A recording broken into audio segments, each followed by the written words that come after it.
தேவன் உண்மையுள்ளவர். நம்முடைய அழைத்த தேவன் நம்முடைய பாரங்கள் அவர் மேல வைத்து விட அவர் சொல்றார். நம் எல்லாருடைய வாழ்க்கையில விசுவாசம் ரொம்ப முக்கியம். விசுவாசத்தை தோக்கினவரும் விசுவாசத்தை முடிக்கிறவருமாக இயேசுவை நோக்கி அவர் வருகை மட்டும் அந்த விசுவாசத்தை நிலைத்திருந்து பெருகிக் கொண்டே இருக்க வேண்டிய தேவனுடைய சித்தமா இருக்கிறது. பிரியமான சகோதர சகோதரி, பிரைஸ் தி லார்ட். கர்த்தரும் இரட்சகருமாகிய இயேசு கிறிஸ்துவின் நாமத்தில் உங்கள் யாவருக்கும் இந்த பரிசுத்த ஓய்நாள் மனமகிழ்ச்சி நாளில் என் வாழ்த்துக்களை தெரிவித்துக் கொள்கிறேன். தேவனாகிய கர்த்தர் நம்மோடு இருந்தார். ஆமென், ஸ்தோத்திரம். 12 மாதங்கள் கர்த்தர் நம்மை காப்பாற்றி வந்தார். கர்த்தரை ஸ்தோத்திரிக்கிறேன். இப்போது கூட கர்த்தருடைய வார்த்தை கேட்கும்படியாக தேவ சமூகத்துக்கு கூடி வந்தவர்கள் யாவருக்கும் இயேசுவின் நாமத்திலே என் வார்த்தையை தெரிவித்துக் கொள்கிறேன். நம்ம கண்களை மூடி நம்ம ஜெபித்து கர்த்தர் நாளில் ஆவியானவர் நம்மோடு இடைப்படும்படியாக கர்த்தரை நோக்கி பார்க்கலாம். அன்பின் பரலோக பிதாவே, இயேசுவின் நாமத்தில் உங்கள் சமூகத்துக்கு வந்திருக்கிறோம். கர்த்தர் நீ நல்லவர் ஆண்டவரே. இந்த நாளிலே கூட எங்களுக்கு ஜீவன சுவாசத்தையும் சுகத்தையும் பலத்தை தந்து ஆண்டவரே உம்மை ஆராதிக்க தொழுது கொள்ள கர்த்தர் எங்களுக்கு கொடுத்த கிருபைக்காய் இறக்கத்துக்காய் நன்றி செலுத்தி உம்மை துதிக்கிறோம், சோதரிக்கிறோம். இந்த பரிசுத்த ஓய்நாள் மனமகிழ்ச்சி நாளிலே உங்களுடைய சமூகத்தில் எங்களை தாழ்த்துகிறோம், எங்களை வெறுமையாக்குகிறோம். பாடுகிற பாடலை கர்த்தர் ஆசீர்வாதமாக்கி தந்தீர். நன்றி சாட்சிகளை கர்த்தர் ஆசீர்வாதமாக்கி தந்தீர். ஆண்டவரே ஆராதனையில கர்த்தர் நீ பிரியப்பட்டதாய்க்கா என்ற நன்றி செலுத்தி உம்மை துதிக்கிறோம். இப்போது கூட கர்த்தர் ஆவியுடைய வார்த்தை கொண்டு எங்களோட கர்த்தர் இடைப்படுவீராக. ஆவியான என் மத்தியில் என் பதமாய் கர்த்தர் நீர் அசைவாடவே நாங்கள் ஜெபிக்கிறோம் தகப்பனே. ஆவியானவர் இந்த நாளில் கர்த்தர் நீர் எங்களோட என்ன பேச சித்தமாக்குறீரோ தகப்பனே, அந்த வார்த்தைகள் அந்த வசனங்களோடு கர்த்தர் நீர் எங்களோட இடைப்படவே நாங்கள் ஜெபிக்கிறோம்.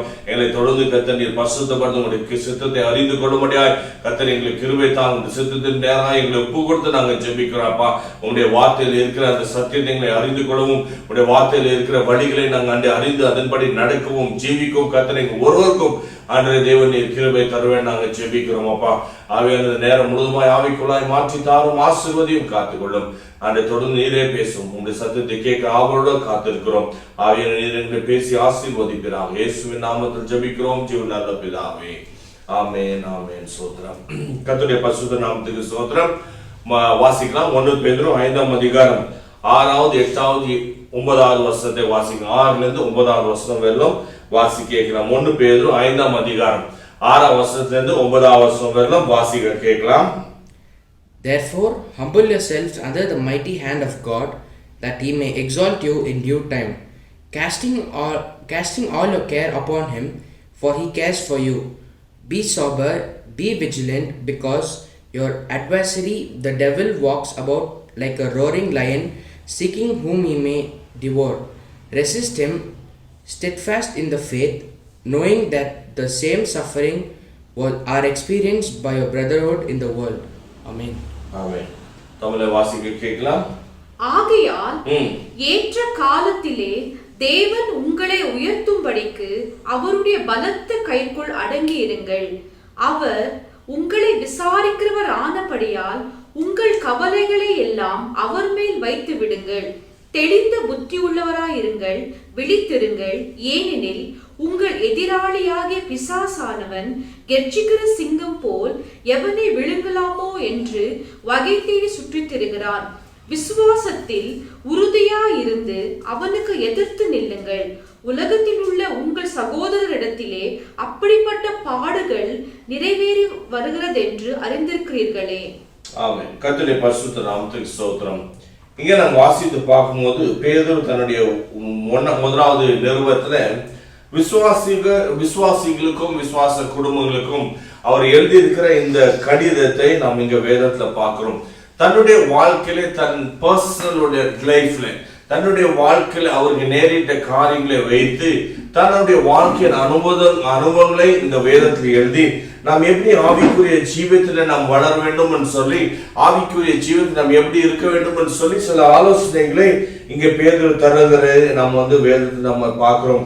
அவருடைய வாழ்க்கையில் அநேக பாடுகளை வழியாய் அவர் கடந்து போனார், அநேக சோதனைகள் வழியாய் கடந்து போனார் என்பதை நாம் அறிந்திருக்கிறோம்.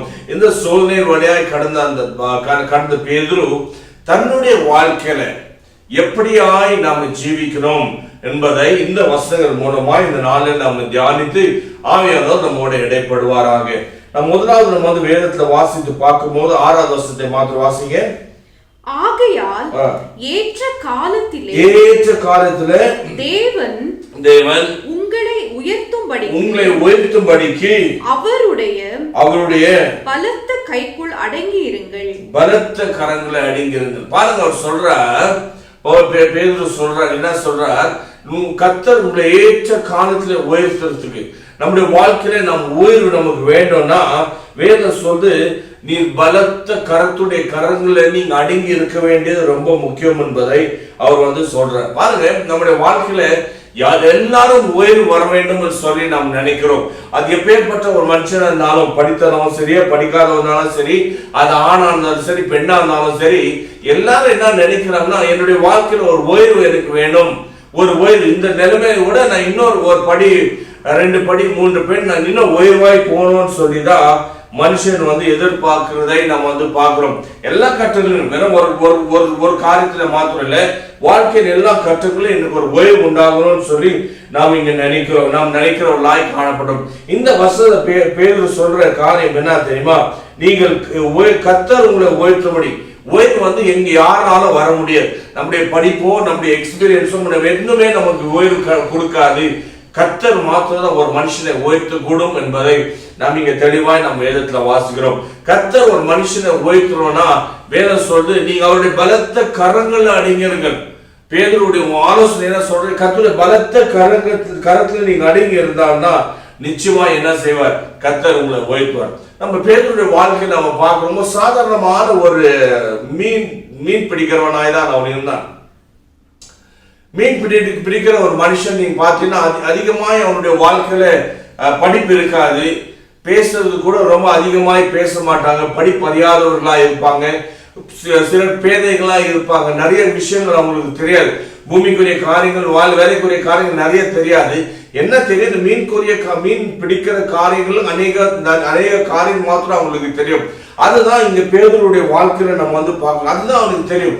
ஆனா இப்பேற்பட்ட பேதுரு நம்ம வேதத்தை வாசித்து பார்க்கும்போது கர்த்தர் எப்படியெல்லாம் உயர்த்தினார்னு சொல்லி நம்ம வேதத்தை நம்ம பார்க்கிறோம். பேதுருடைய வாழ்க்கையில நம்ம பார்க்கிறோம். ஒன்னு பயங்கரமான ஒரு கவுச்சி வாசனை பிடிக்கிற ஒரு ஜனங்கள் மத்தியில வாழ்ந்த அந்த பேதுரு அநேக கர்த்தர் என்ன செய்தார்? அவனை ஆசீர்வதித்தார், கிருபைகளை கர்த்தர் தந்தார். அநேக பெரிய பெரிய அதிகாரிகளோட ராஜாக்கள் முன்பதாக நின்று பெரிய பெரிய ஜனங்கள் முன்னாக நின்று பிரசங்கம் பண்ணினான்னு சொல்லி நம்ம வேதத்தை நம்ம பார்க்கிறோம். ஆண்டவருடைய சத்தியத்தை குறித்து பயங்கர தைரியமாக அவன் பேசினான், பிரசங்கம் பண்ணினான். அவன் பிரசங்கத்தினால அநேகர் பேர் ரட்சிக்கப்பட்டார்கள் சொல்லி நம் வேத புஸ்தகத்தை நாம் நிறைய வாசிக்கிறோம். அந்த பேதுரு இங்க அவர் சொல்றார், அவருடைய வாழ்க்கையில கற்றுக்கொண்ட முதல் பாடம், நீங்க உங்களுக்கு வரணும்னா நீங்க கர்த்தருடைய கரத்துல பலத்த கரத்துல அடங்கிருங்கள். நாம அர்ப்பணிக்கணும், நம்ம கர்த்தருடைய கரத்துல நம்ம அடங்கி இருக்கிற நம்ம கற்றுக்கொள்ள வேண்டிய காரியம். நிறைய பேருக்கு அடங்கி இருக்கிறது பிடிக்காது.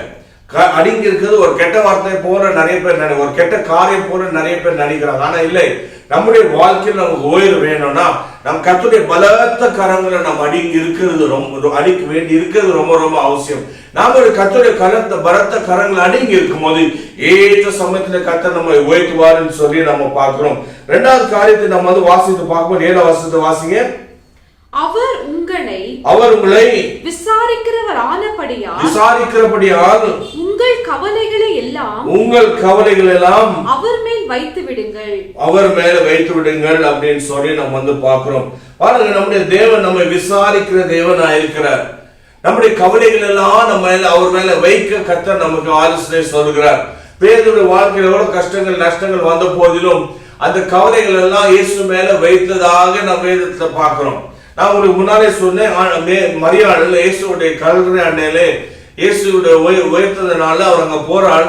இயேசு உயர்த்தாலும் தெரியாது, நேரம் அங்க போறான். ஆனா இயேசுடைய சரீரம் அங்க இல்ல. அழுறாங்க, அங்க நின்று கல்லறை முன்னால் அழுறாங்க, ஐயோ இயேசு எங்க போயிட்டாரோ, என்ன ஆச்சு, இயேசுடைய சரீரத்தை என்ன ஆச்சு, யாரு சரீரத்தை எடுத்துக்கொண்டாங்கன்னு சொல்லி பயங்கரமான ஒரு வேதனையோடு துக்கத்தோடு அங்க அழுது இருந்ததை நம்ம பார்க்கிறோம். அப்போ என்ன நடந்தது? பின்னாடி மரியாதைன்னு கூப்பிட்ட ஒரு சவுண்ட் கேட்டுச்சு. திரும்பி பார்த்த உடனே அங்க ஒருத்தர் நிற்கிறார். முதலாவது மரியாதை என்ன செய்தால், மரியாதை என்ன யோசிச்சாங்கன்னா, அது தோட்டக்காரன் தான் இருக்கிறான்னு சொல்லி தோட்டக்காரனை பார்த்து கேட்கிறாங்க, இயேசு சரீரம் நீங்க எடுத்தீங்களா, எங்க வச்சிருக்கிறீங்க சொல்லுங்க அப்படின்னு சொல்லி கேட்கிறாங்க. ஆனா பின்னாடி பார்த்தா மரியாதைன்ற ஒரு சத்தம் கேட்டுப்பட்டது. உடனே இயேசுதான் மரியாதை கூப்பிட்டா, மரியாதை திரும்பி பார்த்து ஆண்டவனே போதுகிறேன்னு சொல்லி அவர் கூப்பிடுறதை நம்ம வேதத்தை நம்ம பார்க்கிறோம். அதே போலதான் நம்முடைய வாழ்க்கையில கூட நம்முடைய வாழ்க்கையில கஷ்டங்கள் நிறைந்திருக்கும் போது, நம்முடைய கவலைகள் நிறைந்திருக்கும் போது நம்ம தேவனுடைய கருத்துல நம்ம ஒப்பு கொடுக்கிறது வேண்டியது ரொம்ப முக்கியம். கர்த்தரை தேட வேண்டும். வேதம் சொல்லி உன் கவலையெல்லாம் அவரிடத்துல வைங்கள். என்ன நம்முடைய வாழ்க்கையில பிரச்சனை, குடும்ப பிரச்சனையா, வேலை ஸ்தலத்துல பிரச்சனையா, பிள்ளைகள் நிமித்தமா பிரச்சனையா, பிள்ளைகளுடைய எதிர்காலத்தினாலே உங்களுக்கு கவலையா, என்ன ஆகும், பிள்ளைகளுடைய பிற்காலம் எப்படி இருக்கும்னு சொல்லி கவலைப்படுறோமா? நம்ம வேதம் சொல்லி நீங்க எல்லா கவலை இருந்தாலும் அவர் மேல நீங்க வைத்து விடுங்கள் அப்படின்னு சொல்லி நம்ம பார்க்கிறோம். சந்தேகப்படாதீங்க. சந்தேகம் இல்லாத எல்லா கவலைகள் நீங்க அவர் மேல, அவர் என்ன செய்வாருன்னு சொல்லி நீங்க சந்தேகப்படாது. உங்களுடைய கவலைகள் எல்லாம் என்ன கவலை, சின்ன கவலையோ பெரிய கவலை எல்லாமே நீங்க அவர் மேல வைங்கள். நிச்சயமாய் அவர் நம்மை விசாரிக்கிற தேவனாய் இருக்கிறார் என்று சொல்லி நம்ம பார்க்கிறோம். நம்மை அழைத்த தேவன் நம்மை விசாரிக்கிறவர். நம்மை அழைத்த தேவன் உண்மையுள்ளவர். நம்மை அழைத்த தேவன் நம்முடைய பாரங்கள்லாம் அவர் மேல வைத்து விட அவர் நமக்கு சொல்றார். விசுவாசத்தோட நம்முடைய கஷ்டங்கள், நம்முடைய பாரங்கள், நம்முடைய கவலைகள், நம்முடைய எதிர்பார்ப்புகள் எல்லாமே அவர் மேல நம்ம வைத்தோம்னால் நிச்சயமாய் அந்த பாரத்தை லவ்வாக்கி மாத்திரல நமக்கு நல்ல ஒரு பதிலை கர்த்தர் நமக்கு தருவார். நல்ல ஒரு சூழ்நிலை கர்த்தர் நமக்கு அமைத்து தருவார். என்ன எது குறித்து நம்ம கவலைப்படுறோமோ அந்த கவலை பத்தி அந்த கவலை நமக்கு வேண்டாம். கர்த்தர் நிச்சயமாய் என்ன செய்வார், நிச்சயமாய் கர்த்தர் நம்மை நடத்துகிற தேவனா இருக்கிறார் என்பதை நம் சந்தேகமே படக்கூடாது. பாடல் 3வது வசனத்தை நம்ம 3வது காரியத்தை வசனத்தை வாசித்து பார்க்கும்போது 8வது வசனத்தை வாசிப்போம். தெளிந்த புத்தி உள்ளவர்களாய் இருங்கள். தெளிந்த புத்தி உள்ளவர்களாய் இருங்கள். விழித்திருங்கள். ஏனெனில் உங்கள் எதிராளி பிசாசானவன் கெர்ச்சிக்கிற சிங்கம் போல எவனை விழுங்கலாமோ என்று வகை தேடி சுற்றி திரிகிறான். ஆமென். பாருங்க சொல்றார் 8வது வசனத்தை நம்ம வாசித்து பார்க்கும்போது என்ன சொல்றது, தெளிந்த புத்தி உள்ளவர்களாய் இருங்கள், விழித்திருங்கள் 2 ஆலோசனை அவர் கொடுக்கிறார். நம்ம வேதம் கர்ச்சிக்கிற சிங்கம் போல என்ன செய்யறாரு, எவனை விழுங்கலாமோ பிசாஸ் வகை தேடி திரிகிறதுனால அந்த பிசாஸ்க்கு நம்ம என்ன செய்ய வேண்டும், நம் பிசாசிலிருந்து ஜெயிக்கவோ, பிசாசிலிருந்து நம்ம காப்பாற்றப்படவோ, பிசாசிலிருந்து ரட்சிக்கப்பட நம்ம என்ன செய்ய வேண்டும், வேதம் சொல்லுது நீங்கள் தெளிந்த புத்தியுள்ளவர்களாய் இருங்கள் சொல்லி வேதம் சொல்லுது. தெளிந்த புத்தியோட என்ன நமக்கு வேணும்னா நம்ம என்ன செய்ய வேண்டும்னா நம்ம விழித்திருக்க வேண்டியது ரொம்ப ரொம்ப முக்கியமான ஒரு காரியமா இருக்குது. இங்க நம்ம வேதத்துல வாசித்து பார்க்கும்போது பேதுருக்கு அப்படி தெளிந்த புத்தி இல்லாத ஒரு சூழ்நிலை வந்தது. அவனுக்கு தெளிந்த புத்தி இல்லாதவனாய் அவன் காணப்பட்டான். ஆனா நீங்க வாசித்து பார்க்கும்போது ஆண்டவராக இயேசு கிறிஸ்து அவனை கூப்பிடுறார், வாங்க விழித்திருங்க, என்னோட விழித்திருந்து நீங்க ஜெபிங்கன்னு சொல்லி ஆண்டவராக இயேசு கிறிஸ்து அவர் கூப்பிடுறதை நம்ம பார்க்கிறோம். 1 மணி நேரம் நீங்க விழித்திருக்க கூடாதா அப்படின்னு சொல்லி ஆண்டவராக இயேசு கிறிஸ்து கூப்பிடும் போது இங்க நம்ம வேதத்தை வாசித்து பார்க்கும்போது அவர் சோர்வா இருந்து அவர் போய் தூங்கினார்ன்னு சொல்லி நம்ம பார்க்கிறோம். பேதுரு விழிப்பா இல்லாத சோர்வா இருந்தார், போய் தூங்கினார்ன்னு சொல்லி நம்ம வேதத்துல பார்க்கிறோம். அதுக்கப்புறம் நீ பார்த்தீங்கன்னா சோதனைக்குள்ள ஆண்டவராக இயேசு கிறிஸ்து பிரவேசித்ததை நம்ம பார்க்கிறோம். பாருங்க சோதனைகள் எப்படி வரும். பிசாசான கர்ச்சிக்கிற சிங்கம் போல எவனை விழுங்கலாமோன்னு சொல்லி சுத்தி திரிகிறான். உலகம் முழுவதுமாய் அவன் சுத்தி திரிகிறான். யார் யார் இருக்கிறாங்க, எங்கெங்க இருக்கிறாங்க, எப்படி எப்படி அவங்களை விடு வைக்கலாம்னு சொல்லி பிசாசான தேடுகிறான். நீங்க வாசித்து பார்த்தீங்க யோப் 1ஆம் அதிகாரம் 7ஆம் வசனத்தை வாசித்து பாருங்க. யோப் 1ஆம் அதிகாரம் 7ஆம் வசனம். கர்த்தர் சாத்தானை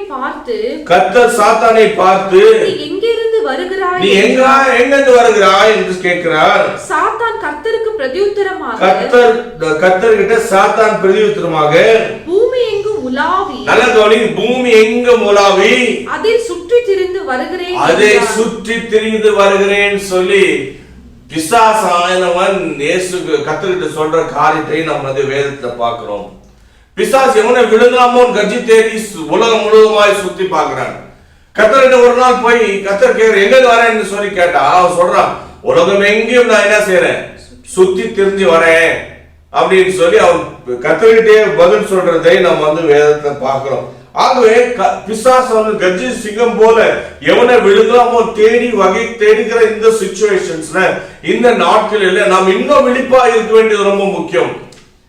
பயங்கரமான விழிப்பா இருக்க வேண்டும். நம் சோதனைக்குள்ள நம்ம பிசாசு நம்மை விழ வைக்காதபடிக்கு நம்ம என்ன செய்ய வேண்டும்? மிகுந்த ஜாக்கிரதையோடு நம்ம வந்து காணப்பட வேண்டும். பாருங்க, வேதம் சொல்லு வாசிங்க. மத்தேயு 26 அதிகாரம் 41வது வசனத்தை வாசிப்போம். மத்தேயு 26:41. நீங்கள் சோதனைக்குட்படாதபடிக்கு விழித்திருந்து ஜெபம் பண்ணுங்கள். ஆவி உற்சாகம் உள்ளதுதான், மாம்சமோ பலவீனம் உள்ளது என்றார். ஆமென். பாருங்க, இங்கே வேதம் சொல்லுது நீ விழிப்பா இருக்கணும். வேதம் சொல்லுது மாம்சமாக பலவீனமானதா இருந்தாலும் கூட, ஆவி உற்சாகமா இருந்தாலும் கூட சில நேரத்தில் என்ன நடக்கும்? சோர்வுகள் வரும். ஆக வேதம் நம்மை மறுபடியும் நீங்க எச்சரிக்கையா இருங்கள், நீங்க விழிப்பா இருங்கள், மறுபடியும் வேதம் சொல்ற ஆலோசனை பார்க்கிறோம். பாருங்க, அதிலே மத்தேயு 24 அதிகாரம் 42வது வசனத்தை வாசிங்க. உங்கள் ஆண்டவர் இன்னின்ன நாளிகையில் வருவார் என்று நீங்கள் அறியாதிருக்கிறபடியினால் விழித்திருங்கள். பாருங்க, விழித்திருங்கள். மறுபடியும் வேதம் சொல்லுது விழித்திருங்கள். கர்த்தராகிய இயேசு கிறிஸ்து எப்போ வருவாருன்னு தெரியாததுனால நீங்க என்ன செய்யுங்க? விழித்திருங்கள் சொல்லி வேதம் சொல்லுது. 43. திருடன் இன்னென்ன ஜாமத்தில் வருவான் என்று வீட்டு எஜமான் அறிந்திருந்தால் அவன் விழித்திருந்து தன் வீட்டை கண்ணாமிடுவான் என்று அறிவீர்கள். திருடன் வந்து சொல்லிட்டு வருவான். அவன் எப்போ வருவான்னு சொல்லிட்டு வந்தா நம்ம என்ன செய்வோம்? ஜாக்கிரதையாய் நம்ம எல்லா காரியங்களையும் ரெடி பண்ணி நம்ம வீடை பூட்டி இல்ல திருடன் வராதபடி, நம்மளை தாக்காதபடி, நம்ம எந்த காரியத்தை திருடாதபடி நம்ம ஜாக்கிரதையா இருப்போம். அதே போலதான் சொல்லாத திருடன் வர்றது போலதான் ஆண்டவராக இயேசு கிறிஸ்து வருகை இருக்கும். எப்போ இயேசு கிறிஸ்து வருவாரு நமக்கு தெரியாது. தெரியாத நாளிலே, தெரியாத வேளையிலே, தெரியாத நேரத்தில் ஆண்டவராக இயேசு கிறிஸ்து வருவார்.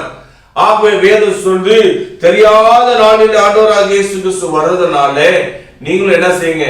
விழிப்பா இருங்கள் சொல்லி வேதம் நமக்கு சொல்றதை நம்ம வந்து பார்க்கிறோம். பாருங்க, அடுத்ததாக விழிப்பா இருக்கிறது வேதம் சொல்லுது. மார்க் 13 அதிகாரம் 37 வசனத்தை வாசிங்க. நான் உங்களுக்கு சொல்லுகிறதை எல்லாருக்கும் சொல்லுகிறேன். உங்களுக்கு சொல்றதை நான் எல்லாருக்கும் சொல்றேன். விழித்திருங்கள் என்றார். விழித்திருங்கள் என்று சொல்றார். பாருங்க, விழித்திருங்கள். அப்படியே லூக்கா 21 அதிகாரம் 36 வசனத்தை வாசிங்க. லூக்கா 21:36. ஆகையால் இனி சம்பவிக்க போகிற இவைகளுக்கெல்லாம் நீங்கள் தப்பி மனுஷகுமாரனுக்கு முன்பாக நிற்க பாத்திரவான்களாக எண்ணப்படுவதற்கு எப்பொழுதும் ஜெபம் பண்ணி விழித்திருங்கள் என்றார். மனுஷகுமார் முன்னால் நம்ம வந்து நிற்கிறதுக்கு, நாம் தகுதி உள்ளவர்களாகிறதுக்கு வேதம் சொல்லு எப்போது நீங்க என்ன செய்யுங்க? விழித்திருந்து ஜெபிங்கள் அப்படின்னு சொல்லி நம்ம வந்து வேதத்துல பாக்குறோம். பாருங்க, எனக்கு ஒரு 3-4 உதாரணங்களை நம்ம பார்த்தோம். எங்க பார்த்தாலும் ஆண்டவராக இயேசு கிறிஸ்து மறுபடியும் தன்னுடைய சீஷர்களும் மற்றவங்களுக்கு ஆலோசனை சொல்லுகிறார், விழித்திருங்கள். விழிப்பாய் இருக்கிறதுக்கு என்ன அர்த்தம் அப்படின்னு சொன்னா, ஜாக்கிரதையா நாம் இருக்க வேண்டும். ஜாக்கிரதையாய் மாத்திரம் மிகுந்த ஜாக்கிரதையாய் நாம் இருக்க வேண்டும் சொல்லி நம்ம பார்க்கிறோம். பாவத்துல நம்ம விழுந்துட்டு, ஐயோ நான் பாவம் செஞ்சுட்டேனே, ஐயோ நான் தப்பு செஞ்சுட்டேன், நம்ம மனஸ்தாபப்பட்டு நம்ம கவலைப்படுறதை விட நம்ம என்ன செய்ய வேண்டும்? ஜாக்கிரதையா இருக்கிறது. ஆண்டவராக இயேசு மறுபடியும் சொல்றார், விழித்திருங்கள், விழித்திருங்கள், விழித்திருங்கள். நிறைய பேர் நம்முடைய வாழ்க்கையில் நம்ம தப்பு செய்யறோம். தப்பு செஞ்ச பிறகு, தப்பு நடந்த பிறகு நம்ம ஐயோ தப்பாயி போச்சு, பாவமாயி போச்சு நம்ம நினைக்கிறோம். ஆனா அப்படி இல்லை. வேதம் சொல்றது அதுக்கு முன்னாலே நம்ம ஜாக்கிரதையா இருக்கணும். இங்கிலீஷ்ல ஒரு பழமொழி சொல்றான், prevention is better then cure. அதே போலதான் நம்ம எல்லாவற்றுக்கும் முன்பதாக நாம் விழிப்பா இருக்க வேண்டியது ரொம்ப முக்கியம். விழிப்பா இருக்க வேண்டியது ரொம்ப ரொம்ப முக்கியமான ஒரு காரியம். வேதம் சொல்ற பிசாசானன் வகை தேடி திரிகிறான். எவனை விழுங்கலாமோ திரிகிற பிசாசு முன்பதாக நம்ம என்ன செய்ய வேண்டும்? ஜாக்கிரதையா இருக்கு. வேதம் சொல்லு சிங்கம். வேதம் சொல்லு சிங்கம். சிங்கமுடைய கேரக்டர் என்ன? வாசிங்க சங்கீதம் 17 அதிகாரம். சிங்கத்துடைய கேரக்டர் நம்ம வாசித்து பார்க்கும்போது 17 சங்கீதத்துல 12வது வசனத்தை வாசிங்க. பீறுகிறதற்கு, பாருங்க, பீறுகிறதற்கு ஆவலுள்ள சிங்கத்துக்கு பாருங்க, வேதம் சொல்லுது பீறுறதுக்கு ஆவலுள்ள சிங்கம். அதான் வேதம் சொல்லுது கர்ஜிக்கிற சிங்கம் போல எவனை விழுங்கலாமோ பீறுறதுக்கு. பீறுறது. அவன் நமக்கு எப்படியாவது நம்ம என்ன செய்வோம், நம்ம பீறி விட்டுறணும். சிங்கம் என்ன செய்யும், ஒரு நிமிஷத்துல பீறி கீழ்ச்சி சாகச்சிடும். அதே போலதான் பிசாசு என்ன செய்யறார், ஒரு செகண்ட் கச்சா என்ன செய்வா, அது அப்படியே பீறி பிடிக்கணும். சில நேரம் நம்ம பார்க்கிறோம், பூனை பார்க்கும்போது ஓட்டை காணப்படுது, ஓட்டைக்கு முன்னால சைலண்டா உட்கார்ந்து இருக்கும், ஒன்னும் தெரியாத மாதிரி உட்கார்ந்து இருக்கும். என்ன அப்படியே கவனிச்சு பார்த்தா எலி அது இந்த புத்துக்குள்ள போயிருக்கும். இந்த பூனை அதை பார்த்துருக்கும். அதுல என்ன செய்வோம், பின்ன பூனை சைலண்டா நின்று பார்த்துன்னு இருக்கும், எப்போடா வெளியே வரணும்னு சொல்லி சைட்ல நிற்கும். ஏன், டப்புன்னு அது வந்த உடனே அது பீறி அது பிடிக்கிறதுக்கு அது பார்க்கும். அதே போலதான் பிசாசானவன் சைலண்டா காத்துட்டு இருப்பான். எங்க காத்திருக்கிறான், எந்த சூழ்நிலையில காத்திருக்கிறான் நமக்கு தெரியாது. ஆனா பிசாசானவன் சைலண்டா காத்திருப்பான். டப்புன்னு நம்ம அவனுக்கு சான்ஸ் கிடைக்கும் போது என்ன செய்வான், டப்புன்னு நம்ம பிடிச்சிடுவான். அதே போலதான் வேதம் சொல்லி நம்ம பிசாசு என்ன செய்யறான், பிசாசானவன் பிடிக்கிறதுக்கு வெயிட் பண்ணிருக்கிறான். நம்ம பூனை எப்படி செய்யுது பிடிக்கிறதுக்கு, அதே போல சைலண்டா எங்கேயோ காத்துட்டு இருக்கிறான் பிசாசானவன். எப்படி நம்ம பிடிக்கலாம், எப்படி அவனை விழ வைக்கலாம், எப்படி அவன் வந்து விசுவாச வாழ்க்கையில் நிக்காதபடி எப்படி அவன் சோதனை கொடுக்கணும்னு சொல்லி பிசாசு என்ன செய்யறான், ஜாக்கிரதையாய் காணப்படுகிறான், சைலண்டா காத்திருக்கிறான். ஆகவே நாம் இன்னும் விழிப்பா இருக்க வேண்டும். விழிப்பா இருக்கிறது மாத்திரம் நம்ம எச்சரிக்கையா இருக்க வேண்டியது ரொம்ப முக்கியம். பயங்கர எச்சரிக்கையா, எப்படி வருவான் என்ன வருவான் தெரியாது. ஆகவே நாம் என்ன செய்ய வேண்டும், ஜாக்கிரதையா இருக்க வேண்டியது ரொம்ப ரொம்ப முக்கியமான ஒரு காரியம். ஆகவேதான் வேதம் சொல்லு 1 பேதுரு 5ஆம் அதிகாரம் 9வது வசனத்தை வாசிங்க. விசுவாசத்தில் உறுதியா இருந்து பாருங்க, அடுத்த ஆலோசனை சொல்றார், நீங்க விசுவாசத்திலே உறுதியாய் நின்று அவனுக்கு எதிர்த்து நில்லுங்கள். அவனுக்கு நீங்க எதிர்த்து நில்லுங்கள். உலகத்தில் உள்ள உங்கள் சகோதரரிடத்திலே அப்படிப்பட்ட பாடுகள் நிறைவேறி வருகிறது என்று அறிந்திருக்கிறீர்களே. எல்லாருக்கும் வர பாடுகள் தான். எல்லாரும் பிசாசு வந்து பாக்குறான், கவனிக்கிறான், எப்படி பிடிக்கலாம் சொல்லி. ஆகவே வேதம் நமக்கு என்ன ஆலோசனை சொல்லுது, விசுவாசத்துல நீங்க என்ன பண்ணணுமா, உறுதியா இருங்கள் வேதம் சொல்லுது. விசுவாசத்தில் நீங்க உறுதியா இருங்கள். நம்முடைய விசுவாசமே உலகத்தை ஜெயிக்கிற ஜெயம் சொல்லி நம்ம வேதத்தை வாசிக்கிறோம். நம்முடைய விசுவாசம் தான் உலகத்தை ஜெயிக்கிற ஜெயம். இன்னைக்கு நம்ம பார்ப்போம், நம்மளுக்கு எவ்வளவு விசுவாசம் இருக்குது, கர்த்தர் பேர்ல நம்ம எவ்வளவு விசுவாசத்தை நம்ம வைத்திருக்கிறோம், நம்முடைய விசுவாசம் எப்படி உறுதியா இருக்குதான்னு சொல்லி நம்ம வந்து பார்க்கிறோம். நீங்க வந்து வாசித்து பார்க்கும்போது சீஷர்கள் எல்லாருக்கும் சோதனை வந்தது. கர்த்தராகிய இயேசு கிறிஸ்துவை ஏற்றுக்கொண்ட ஜனங்களுக்கு எல்லாருக்கும் நிறைய பேருக்கு சோதனை வந்தது. நம்ம வேதத்தை வாசித்து பார்க்கிறோம். எல்லா சோதனை மேற்கொண்டு அவங்க போனார்கள். அதான் வேதம் சொல்லி சகோதரர்களுக்கு நேரிடப்பட்டது அப்படின்னு சொல்லி நம்ம வேதத்தை வாசிக்கிறோம். ஆனா அவங்க எப்படி ஜெயித்தார்கள், எல்லாரும் விசுவாசத்தை காத்து ஜெயித்தார்கள். விசுவாசத்தை உறுதியா இருந்தாங்க. சோதனை வரும்போதும் சரி, இல்ல பாடுகள் வரும்போதும் சரி, விசுவாசத்தை விட்டு விலகாத படிக்கு அவங்க இன்னும் பலசாலிகளா, இன்னும் விசுவாசத்தை உறுதியாய் அவங்க இருந்தார்கள் சொல்லி நாம் வேதத்தை பார்க்கிறோம். பவுல் சொல்ற நான் விசுவாசிக்கிறவர் யார் என்று நான் அறிவேன், எனக்கு தெரியும். நான் விசுவாசிக்கிற யார் என்று எனக்கு தெரியும். அதே போல நீங்க விசுவாசிக்கிற ஆண்டவர் யார் என்று உங்களுக்கு தெரியுமா? அவருக்கு கூட ஒரு நெருங்கிய ஒரு பழக்கம் உண்டா? அவர் நெருங்கிய ஒரு உறவு நம்மளுக்கு உண்டா? இதைதான் கர்த்தர் எதிர்பார்க்கிறார். நம்ம அப்படியே உறுதியாய் நம்ம அவரை பற்றி கொண்டோம்னால் நம்முடைய வாழ்க்கையில் என்ன போராட்டம் வந்தாலும் சரி, என்ன சோதனை வந்தாலும் சரி, நாம் என்ன செய்ய மாட்டோம், நாம் விழுந்து போக மாட்டோம். நம்முடைய தேவன் நம்மை காக்கிற தேவன் வல்ல தேவனா இருக்கிறார். அந்த நாள் வரலும் காக்கிற தேவன் அப்படின்னு சொல்லி நம்ம வந்து வேதத்தை பார்க்கிறோம். அவருக்கு ஒப்பு கொடுத்ததை அந்நாளிலும் காக்கிற தேவன் அப்படின்னு சொல்லி நம்ம பார்க்கிறோம். நம்முடைய வாழ்க்கை அவருடைய கரத்துல ஒப்பு கொடுக்க வேண்டியது ரொம்ப முக்கியம். நம்முடைய வாழ்க்கை அவருடைய கரத்துல ஒப்பு கொடுத்து அவரை சார்ந்து நாம ஜீவிக்கும் போது விசுவாசம் எந்த போராட்டம் வந்தாலும் உறுதியா இருக்க வேண்டியது ரொம்ப முக்கியம். நாம் உறுதியாய் நின்றால் நிச்சயமாய் நாம் என்ன செய்ய முடியும், நாம ஜெயிக்கிறவர்களாய் நம்ம காணப்பட முடியும். அல்லேலூயா. அப்ப இதனால் நம்ம என்ன செய்யணும், பேதுருடைய வாழ்க்கையில நேரிட்ட சோதனைகள் என்ன, எப்படி பிசாசானவன் பேதுருக்கு வலை விரிச்சான், இதை நாம் அறிந்து நம்முடைய வாழ்க்கையில கூட சோதனைக்கு எப்படி நம்ம தப்பித்து ஜீவிக்க முடியும் என்பதை நாம் இந்த நாள்ல நாம கற்றுக்கொள்ளலாம். ஆகவே கர்த்தருடைய வசனத்தை தயவு செய்து கவனமாய் நீங்க கவனித்து பார்க்க முடியாது, நீங்க கவனமாய் வாசித்துக்க முடியாது. கவனமாய் செய்தியை கேட்கும்படி அன்புடன் கேட்டுக்கொள்கிறேன். கஜிக்க சிங்கம் போல் எவனை விழுங்கலாமோ தேடி திரிகிற பிசாசுடைய சூழ்ச்சிகளுக்கு அவனை வழக்கி நாம் காப்பாற்று பண்ணோம்னா நாம் விழிப்பா இருக்க வேண்டும். பேதுருடைய வாழ்க்கையில எப்படி அவன் விழுந்தான், எப்பேற்பட்ட சோதனை அவனுக்கு நேரிட்டதுன்னு பார்த்து அந்த சோதனை வழியாய் நாம் சில காரியங்களை நாம் கற்றுக்கொள்ளலாம். வாசிங்க 2 கொரிந்தியர் 2ஆம் அதிகாரம். பிசாசன் எப்படி இருக்கிறான் என்றது நாம் கவனிக்கிறோம். வாசிங்க 2 கொரிந்தியர் 2ஆம் அதிகாரம் 9ஆம் வசனம்.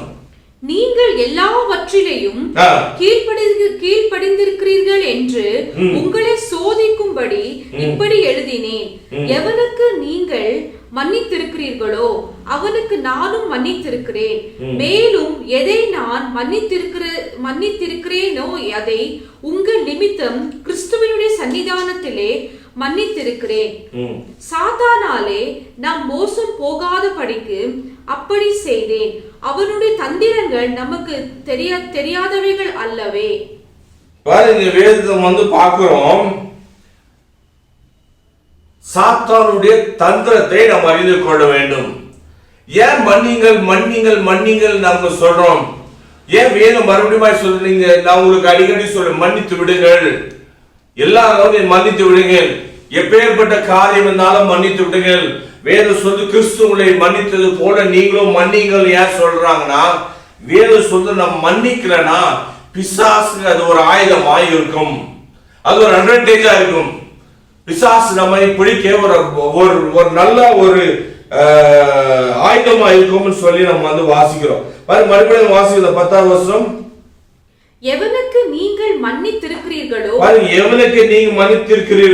அவனுக்கு நானும் மன்னிக்கிறேன். அவருக்கு நானும் மன்னிக்கிறேன். மேலும் எதை நான் மன்னித்திருக்கிறேனோ அதை உங்கள் நிமித்தம் கிறிஸ்துவினுடைய சன்னிதானத்திலே மன்னித்திருக்கிறேன். சாத்தானாலே நாம் மோசம் போகாத படிக்கு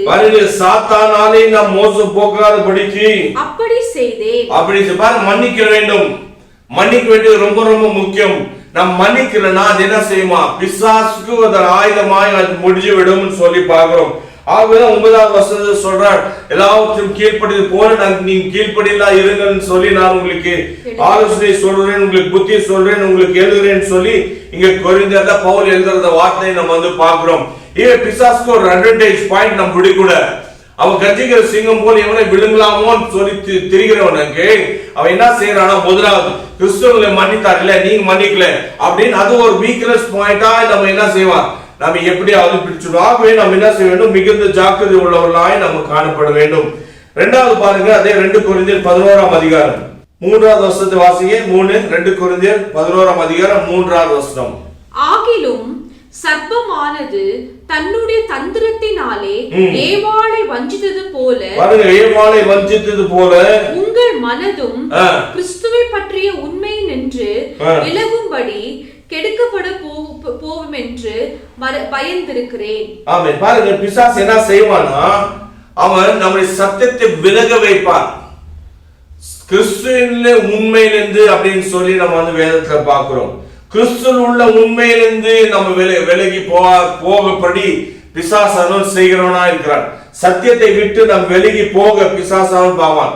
அந்த சத்தியத்தையே அது பொய்யாய் பொருட்டி பொய்யாய் காண்பித்து அவன் என்ன செய்வான், உண்மையை பொருட்டி நம்ம காண்பித்து வசனத்தை விட்டு விலகி போய் உண்மையிலிருந்து விலகி போய் சத்தியத்தை விலகி போக பிசாசானவன் செய்கிறவனாய் இருக்கிறான். ஆகவே இதுதான் பிசாசுடைய 2 முக்கியமான ஆயுதங்கள்.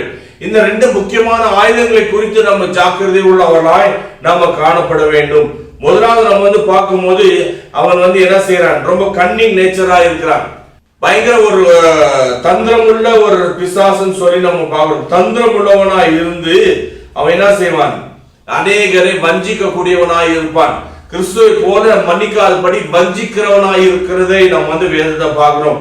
இங்க நாம் வேதத்தை வாசித்து பார்க்கும்போது உண்மை பொய்யை பொருட்டி உண்மை இல்லாத ஒரு காரியத்தை நம் உண்மை போல காண்பித்து இல்ல சத்தியத்தை மாற்றி அது பொய்யாய் மாற்றி என்ன செய்வான், நம்மை விழு வைப்பான்னு சொல்லி நம்ம வேதத்தை பார்க்கிறோம். ஆகவே நம்ம என்ன செய்ய வேண்டும், ஜாக்கிரதையாய் நம்ம காணப்பட்டு விசுவாசத்துல உறுதியாக இருக்க வேண்டியது ரொம்ப ரொம்ப முக்கியமான காரியம். பாருங்க, பேதுருடைய சோதனைகள் வாசிங்க மத்தேயு 16ஆம் அதிகாரம் 13வது வசனத்தை வாசிங்க. மத்தேயு 16ஆம் அதிகாரம் 13வது வசனத்தை வாசிக்கலாம். பின்பு இயேசு பிலிப்பு செசரியாவின் திசைகளில் வந்தபோது தம்முடைய சீஷரை நோக்கி, மனுஷகுமாரனாகிய என்னை ஜனங்கள் யார் என்று சொல்லுகிறார்கள் என்று கேட்டார். பாருங்க, அவர் கேட்கிறார், ஆண்டவராகிய இயேசு மனுஷகுமாரனாகிய இருக்கிற என்னை குறித்து ஜனங்கள் யார் என்று சொல்லுகிறார்கள் என்று சொல்லி கேட்கிறார். பாருங்க, நம்ம எல்லாரும் வாஞ்சிக்கிற என்னை குறித்து மத்தவங்க என்ன நினைக்கிறாங்க, என்னை குறித்து என்ன பேசுகிறாங்கன்னு சொல்லி நிறைய பேர் என்ன செய்வாங்க, நாம கேட்கிறோம். என்னை குறித்து என்ன சொன்னாங்க, என்னை குறித்து என்ன சொன்னாங்கன்னு சொல்லி மத்தவங்களை கேட்கிறோம். அதே போல எல்லாருடைய இன்ட்ரெஸ்ட், எல்லாருடைய காரியம் தான் அது. அதே போல இங்க நம்ம வேதத்தை பார்க்கிறோம். ஆண்டவராகிய இயேசு சுசீஷரிடம் போய் கேட்கிறாங்க, யார் இவங்களை யார் என்னை கேட்கிறாங்கன்னு சொல்லி, என்னை மனுஷகுமாரன் ஆகிய என்னை குறித்து இவர்கள் என்ன சொல்றாங்க சொல்லி அவர் வந்து கேட்கிறார். அதுக்கு உதாரணத்தை பார்க்கலாம். 14வது வசனம். அதற்கு அவர்கள், சிலர் உம்மை யோவான் ஸ்நானகன் என்றும் சிலர் எலியா என்றும் வேறு சிலர் எரேமியா அல்லது தீர்க்கதரிசிகளில் ஒருவர் என்றும் சொல்லுகிறார்கள் என்றார்கள். அப்பொழுது அவர், நீங்கள் என்னை யார் என்று சொல்லுகிறீர்கள் என்று கேட்டார். பாருங்க, நிறைய பேர் சொல்றாங்க, நீங்க எலியாவோ, நீங்க எரேமியா, நீ யோவான்னு சொல்லி நிறைய பேர் நிறைய காரியங்கள் சொல்றது. அவங்க சொன்ன உடனே இயேசு மறுபடியும் ஒரு கேள்வி கேட்கிறார், நீங்கள் என்னை யார் என்று நீங்க நினைக்கிறீங்கன்னு சொல்லி கேட்கிறார். அதே நம்ம வந்து 15வது வருஷத்துல நம்ம வந்து வாசித்து பார்க்கும்போது பேதுரு வந்து ரிப்ளை பண்றார். வாசிங்க. சீமோன் பேதுரு பிரதியுத்தரமாக, நீ ஜீவனுள்ள தேவனுடைய குமாரனாகிய கிறிஸ்து என்றார். பாரு, நீ ஜீவனுள்ள தேவனுடைய குமாரனாகிய கிறிஸ்து என்றான். கிறிஸ்து என்று என்ன செய்றார்? பேதுரு உடனே பதில் சொல்றார். பாருங்க, 17வது வசனம் வாசிங்க. இயேசு அவனை நோக்கி, யோனாவின் குமாரனாகிய சீமோனே, நீ பாக்கியவான், நீ ரொம்ப பாக்கியவான், நீ ஆசீர்வதிக்கப்பட்டவன் பா. மாம்சமும் இரத்தமும் இதை உனக்கு வெளிப்படுத்தவில்லை, பரலோகத்தில் இருக்கிற என் பிதா இதை உனக்கு வெளிப்படுத்தினார் சொல்லி கர்த்தர் அவனை பாராட்டுவதை பார்க்கிறோம். பாராட்டு வாங்கினவர் ரொம்ப சந்தோஷப்படுறார். பரவாயில்ல, நீ பாக்கியவான்னு சொல்லிட்டார், நான் கரெக்டா பதில் சொன்னேன், இது யாரும் இல்ல பிதாதான் உனக்கு வெளிப்படுத்தினான்னு சொல்ற நல்ல சாட்சி அவன் கேட்டவுடன் வேதம் சொல்லு பாருங்க. அடுத்ததுக்கு வந்து இயேசு சொல்றார், நீ கல்லின் மேல் ஆலயத்தை கட்டுவேன், பாதாளத்தின் வாசலை மேற்கொள்ளாதுன்னு சொல்லி ஆண்டவராகிய இயேசு கிறிஸ்து அவர் வந்து சொல்லிட்டு இப்ப என்ன சொல்றார், அவருடைய மரணத்தை குறித்து பேசுகிற வருகிறார். நீ வாசித்து பாத்தீங்கன்னா 21வது வசனத்தை வாசிங்க. அது முதல் இயேசு தாம் எருசலேமுக்கு போய் மூப்பராலும் பிரதான ஆசாரியராலும் வேத பாரகராலும் பல பாடுகள் பட்டு கொலையுண்டு 3ஆம் நாளில் எழுந்திருக்க வேண்டும் என்பதை தம்முடைய சீஷர்களுக்கு சொல்ல தொடங்கினார். ஆமென். பாருங்க, இதுக்கு மேல அவர் பாடுபட போகிறது, அவர் அடிக்கப்பட போகிறது, அவர் மரிக்க போகிறது, உயிரோட மறுபடியும் 3 நாள் உயிரோடு எழுந்திருக்க வேண்டிய காரியங்களை சீஷர்கிட்ட சொல்லி தொடங்கினார். எப்போ நல்ல கவனிக்க சம்பவங்களை நல்லா யோசித்து பாருங்க. யார் என்று அவங்க இயேசு கேட்கிறேன்னா யார் என்று ஜனங்கள் சொல்றாங்க. ஜனங்கள் எல்லாரும் சேர்ந்து ஒரு பதில் சொல்றாங்க. உடனே சீஷர்கிட்ட நீங்க யாருன்னு சொல்லி நீங்க நினைக்கிறீங்கன்னு சொல்லி கேட்கும் போது பேதுரு பதில் சொல்றான், நீங்க ஜீவனுள்ள தேவனுடைய குமாரன் என்று. உடனே பேதுரு பார்த்து இயேசு அப்ரிஷியேட் பண்றார், பாராட்டுறார், நீ ஆசீர்வதிக்கப்பட்டவன் பா, நீ பாக்கியவான், இது உனக்கு இல்ல, இது பிதாவின் தேவன் தான் உனக்கு என்ன செய்தார், உனக்கு வெளிப்படுத்தினார்னு சொல்லி ஒரு நல்ல சாட்சியும் ஒரு நல்ல பாராட்டை கர்த்தர் இங்க கொடுத்தார். இப்ப நம்ம இதுக்கப்புறமா பாத்தீங்கன்னா ஆண்டவராக இயேசு பாராட்டுறதை பார்க்கிறோம். அதுக்கப்புறம் நீங்க பாத்தீங்கன்னா இப்போ அவர் வந்து மரணத்தை குறித்து அவர் பேச தொடங்குறார். அடுத்த வருஷத்தை வாசித்து பார்க்கும்போது என்ன நடந்தது, பேதுரு என்ன செய்கிறான்னு பாருங்க. அடுத்த வருஷம் வாசிங்க 22வது வசனம். அப்பொழுது பேதுரு அவரை தனியே அழைத்து கொண்டு போய், பாருங்க, இதெல்லாம் பேசின உடனே பேதுரு தனியே இயேசுவை கொண்டு போய், ஆண்டவரே இது உமக்கு நேரிடக் கூடாது, இதெல்லாம் நமக்கு நேரிடக் கூடாது, இது உமக்கு சம்பவிப்பதே இல்லை என்று இதெல்லாம் உங்களுக்கு சம்பவிப்பதில்லை என்று சம்பவிக்கப்படுவதில்லை என்று அவரை கடிந்து கொள்ள தொடங்கினார். அவர் என்ன செய்தார்? இயேசுவை கடிந்து கொள்ள தொடங்கினான். அவர் என்ன சொல்றாரு? இதெல்லாம் உங்களுக்கு நடக்க கூடாது, இதெல்லாம் உங்களுக்கு நடக்க கூடாதுன்னு சொல்லி ஆண்டவராக இயேசுவை கடிந்து தொடங்கினான். இது தேவனுடைய சித்தம், இது தேவனுடைய திட்டமா இருக்குதுன்னு சொல்லி அவன் ஏற்றுக்கொள்ளாமல் என்ன செய்யறான்? அவன் உடனே அவரை தனியா கொண்டு போய் இதெல்லாம் உங்களுக்கு சம்பிக்க கூடாதுன்னு சொல்லி அவன் கடிந்து கொள்கிறான்னு சொல்லி நம்ம வேதத்தை பார்க்கிறோம். பாருங்க, இது தேவனுடைய திட்டமா இருக்குது. ஆதி முதல் கொண்டு பிதாவை தேவன் திட்டம் கொண்ட ஒரு காரியம். பாருங்க, வாசிங்க 1 கொரிந்தியர் 15ஆம் அதிகாரம் 3வது 4வது வசனத்தை வாசிங்க. 1 கொரிந்தியர் 15ஆம் அதிகாரம் 3-4. நான் அடைந்ததும் உங்களுக்கு பிரதானமாக ஒப்புவித்ததும் என்னவென்றால் கிறிஸ்துவானவர் வேத வாக்கியங்களின்படி தமது பாவங்களுக்காக மரித்து, பாருங்க, வேத வாக்கியத்தின்படி தமது பாவங்களுக்காக மரித்து, நம்முடைய பாவங்களுக்காக மரித்து, அடக்கம் பண்ணப்பட்டு வேத வாக்கியங்களின்படி, திருப்பி வேத வாக்கியங்களின்படி 3ஆம் நாளிலே உயிர்த்தெழுந்து கேபாவுக்கும் பின்பு 12 தரிசனமானார். ஆமென். பாருங்க, வேதம் சொல்லுது இது எல்லாமே முன்னாலே தேவனால் தீர்மானிக்கப்பட்டது. வேத வாக்கியத்தின்படி, வேத வாக்கியத்தின்படி அப்படின்னு சொல்லி நம்ம பார்க்கிறோம். எல்லாமே முன் குறித்த ஒரு காரியம் தான். லூக்கா 24ஆம் அதிகாரத்தை வாசிக்கிறோம். பாருங்க, லூக்கா 22:44 வசனத்தை வாசிக்கிறோம். லூக்கா 24:44. அவர்களை நோக்கி, மோசேயின் நியாய பிரமாணத்திலும் தீர்க்க தரிசனங்களின் ஆகமங்களிலும் சங்கீதங்களிலும் என்னை குறித்து எழுதியவைகளை எல்லாம் நிறைவேற வேண்டியதென்று நான் உங்களோடு இருந்த போது உங்களுக்கு சொல்லி கொண்டு வந்த விசேஷங்கள் இவைகளே என்றார். ஆமென். பாருங்க, இயேசு இங்கே சொல்ற எல்லாமே தான் விசேஷம். முன்னாலே ஆதியிலிருந்து சொல்லப்பட்ட காரியம் இது. ஆதியிலிருந்து சொல்லப்படுகிற காரியம் இதுதான் சம்பவிக்க வேண்டும், இதுதான் நடக்க வேண்டும் என்று சொல்லி நீங்க அறிந்து கொள்ள வேண்டியதுன்னு சொல்லி அவர் சொல்றார். பாருங்க, 24ஆவது வசனத்தை வாசிங்க. இது லூக்கா 24ஆம் அதிகாரம் 27வது வசனம். மோசே முதலிய சகல தீர்க்கதரிசிகளும் எழுதின வேத வாக்கியங்கள் எல்லாவற்றிலும் தம்மை குறித்து சொல்லியவைகளை அவர்களுக்கு விவரித்து காண்பித்தார். ஆமென். இங்கே இயேசு விவரித்து காண்பிக்கிறார், சிஷ்யர்களுக்கு எல்லாம் விவரித்து காண்பிக்கிறார். இதுதான் சம்பவிக்கும், இதுதான் நடக்கும், என்னுடைய வாழ்க்கை குறித்து இப்படி எல்லாம் எழுதி இருக்குது. மறுபடியும் இயேசு கிறிஸ்து உங்களுக்கு காண்பிக்கிறார்.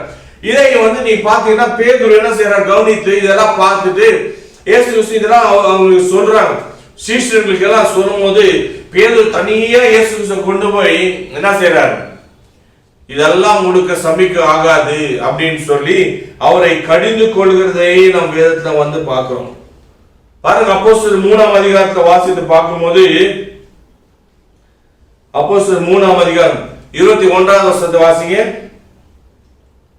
உலக தோற்றம் முதல் தேவன் தம்முடைய பரிசுத்த தீர்க்கதரிசிகள் எல்லாருடைய வாக்கினாலும் உரைத்தவைகள் எல்லாம் நிறைவேறி தீங்கு காலங்கள் வருமளவு பரலோகம் அவரை ஏற்றுக்கொள்ள வேண்டும். ஆமென். பாருங்க, 24வது வசனம் வாசிங்க. அதிலே சாமுவேல் முதற்கொண்டு எத்தனை பேர் தீர்க்க தரிசனம் உரைத்தார்களோ அத்தனை பேரும் இந்த நாட்களை முன் அறிவித்தார்கள். இந்த நாட்கள் முன் அறிவித்தார்கள் அப்படின்னு சொல்லி நம்ம பார்க்கிறோம். சாமுவேல் முதற்கொண்டு யார் யார் என்னென்ன தீர்க்கதை சொன்னாங்களோ எல்லாரும் என்ன சொன்னாங்க? இந்த ஒரு நாளை குறித்து ஆண்டவராக இயேசு கிறிஸ்துடைய வாழ்க்கை குறித்து தான் பிரசங்கம் பண்ணினார்கள், தீர்க்க தரிசனம் உரைத்தார்கள் அப்படின்னு சொல்லி நம்ம பார்க்கிறோம். ஆகவே நம்ம பார்க்கிறோம், பேதுரு என்ன செய்யறப்ப இயேசுவை கடிந்து கொள்வதை பார்க்கிறோம். ஆனா இயேசு என்ன செஞ்சார்? அதுக்காக இயேசு என்ன செஞ்சார்? மத்தேயு 16ஆம் அதிகாரம் 23வது வசனத்தை வாசிங்க. அவரோ திரும்பி பேதுருவை பார்த்து எனக்கு பின்னாக போ சாத்தானே, நீ பின்னாடி போப்பா சாத்தானே, நீ எனக்கு இடரலா இருக்கிறாய், தேவனுக்கு ஏற்றவைகளை சிந்தியாமல் மனுஷனுக்கு ஏற்றவைகளை சிந்திக்கிறாய் என்றார். மனுஷனுக்கு ஏற்றதை நீ சிந்திக்கிறாய் சொல்லி ஆண்டவராக இயேசு கிறிஸ்து அவனை கடிந்து கொள்வதை நம்ம பார்க்கிறோம். நல்ல இப்பதான் பாராட்டு வாங்கின பேதுரு, பிதாவே தேவன் தான் உனக்கு காரியத்தை வெளிப்படுத்தினார் சொல்லி பாராட்டு வாங்கின பேதுருவே இப்போ என்ன செய்யறார்? இல்ல இது நடக்க கூடாதுன்னு சொல்லி இயேசுவை கடிந்து கொள்கிறதை நம்ம பார்க்கிறோம். உடனே இயேசு கிறிஸ்து அவனை பார்த்து, நீ பின்னாடி போ, அப்பாலே போ, நீ சாத்தானே, அப்பாலே போ சாத்தானேன்னு சொல்றார். வாசிங்க வசனம். அவரோ திரும்பி பேதுருவை பார்த்து, எனக்கு பின்னாக போ சாத்தானே, எனக்கு பின்னாடி போ சாத்தானே, நீ எனக்கு இடரலாய் இருக்கிறாய், நீ எனக்கு இடரலாய் இருக்கிறாய். தேவனுக்கு ஏற்றவைகளை என்ன செய்யணும்? சிந்தியாமல் மனுஷனுக்கு ஏற்றவைகளை சிந்திக்கிறாயே அப்படின்னு சொல்லி வச்சுக்கிறார். இதனால நான் உங்களை கேட்கிறேன், நம்முடைய சிந்தனை எப்படிப்பட்டதா இருக்குது? தேவனுக்கு ஏற்ற சிந்தனையா இருக்குதா, இல்ல மனுஷனுக்கு ஏற்ற சிந்தனையா இருக்குதா? நம்முடைய சிந்தனை பேதுருவை பார்த்து ஆண்டவராகிய இயேசு, பின்னாடி போ சாத்தானே, அப்பாலே போ நீ சாத்தானே, நீ உன்னுடைய சிந்தனை சரியில்லை, நீ மனுஷனை போல் நீ சிந்திக்கிறாய், தேவனை போல சிந்தனை இல்ல, தேவனுக்கு ஏற்ற சிந்தனை இல்ல அப்படின்னு சொல்லி நம்ம பார்க்கிறோம். இந்த நாட்களில் பிசாசன் என்ன செய்யற, அநேகருடைய எண்ணங்கள்ல அவன் சோதிக்கிறவனாய் காணப்படுகிறான். அநேகருடைய எண்ணங்களை மனுஷனை போல சிந்தித்து விசுவாச வாழ்க்கையில உறுதியாய் நிக்காதபடிக்கு பிசாசன் காரியங்களை செய்கிறதை நம்ம வேதத்தை நம்ம பார்க்கிறோம். ஆகவே நம்முடைய வாழ்க்கையில் நம்ம சோதனைக்கு இடம் கொடுக்க கூடாது, பிசாசுக்கு இடம் கொடுக்க கூடாது. பிசாசு நம்ம எண்ணங்களை குடிக்கொண்டு நம்முடைய எண்ணங்களை கரப்ட் பண்ணி நம்முடைய எண்ணங்களை வேற மாதிரி யோசித்து சிந்தித்து செயல்படுறதுக்கு பிசாசு என்னைக்குமே எதுக்குமே செய்யாதபடி நம்ம ஜாக்கிரதையாக இருக்க வேண்டும். ஆண்டவருடைய ஆகிய இயேசு கிறிஸ்துவின் சித்தம் நம்முடைய வாழ்க்கையில் நிறைவேறணும். தேவன் நம்மை குறித்த முன்குறித்த காரியங்களை நிறைவேற வேண்டும். ஆகவே அந்த காரியம் நிறைவேறதுக்கு நம்ம என்ன செய்தாலும் நம்ம என்ன பண்ணணும்? கர்த்தரை மாத்திரம் நம்ம நோக்கி பார்க்கணும். எப்பேற்பட்ட ஒரு காரியம் இருந்தாலும் கர்த்தர் தீர்மானிக்கிற தீர்மானம் தான் நம்முடைய வாழ்க்கையில நடக்கும். பாருங்க, ஒரு சம்பவத்தை வாசிங்க. ஆதியாகமம் 32ஆம் அதிகாரம் 9வது வசனத்தை வாசிங்க. பின்பு யாக்கோபு தன் தகப்பனாகிய ஆபிரகாமின் தேவனும் தன் தகப்பனாகிய ஈசாக்கின் தேவனுமாய் இருக்கிறவரே, உன் தேசத்துக்கும் உன் இனத்தாரிடத்திற்கும் திரும்பி போ, உனக்கு நன்மை செய்வேன் என்று என்னுடனே சொல்லி இருக்கிற கர்த்தாவே. பாருங்க, அவர் கர்த்தர் சொல்றார். ஒரு சம்பவம் யாக்கோபுடைய வாழ்க்கையில பார்க்கிறோம். தேவன் எப்படி உண்மை உள்ளவராய் இருக்கிறார் என்பதை நாம் அறிந்து கொள்ள வேண்டும்.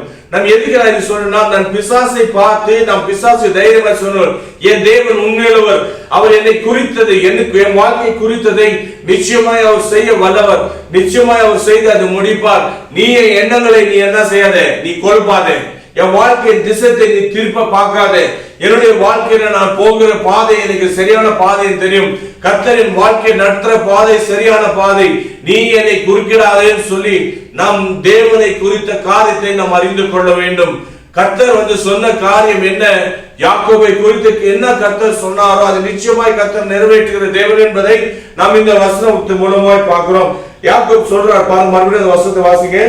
பின்பு யாக்கோபு என் தகப்பனாகிய ஆபிரகாமின் தேவன், பாருங்க, என் தகப்பனாகிய ஆபிரகாமின் தேவன், என் தகப்பனாகிய ஈசாக்கின் தேவன், என் தகப்பனாகிய ஈசாக்கின் தேவன் தேவனுமாய் இருக்கிறவரே, உன் தேசத்திற்கும் இனத்தாரிடத்திற்கும் திரும்பி போ, உனக்கு நன்மை செய்வேன், நான் உனக்கு நன்மை செய்வேன் என்று சொல்லி என்னுடனே சொல்லி இருக்கிற கர்த்தர் எப்போதும் சொன்னாரேன்னு சொல்லி சொல்றார்.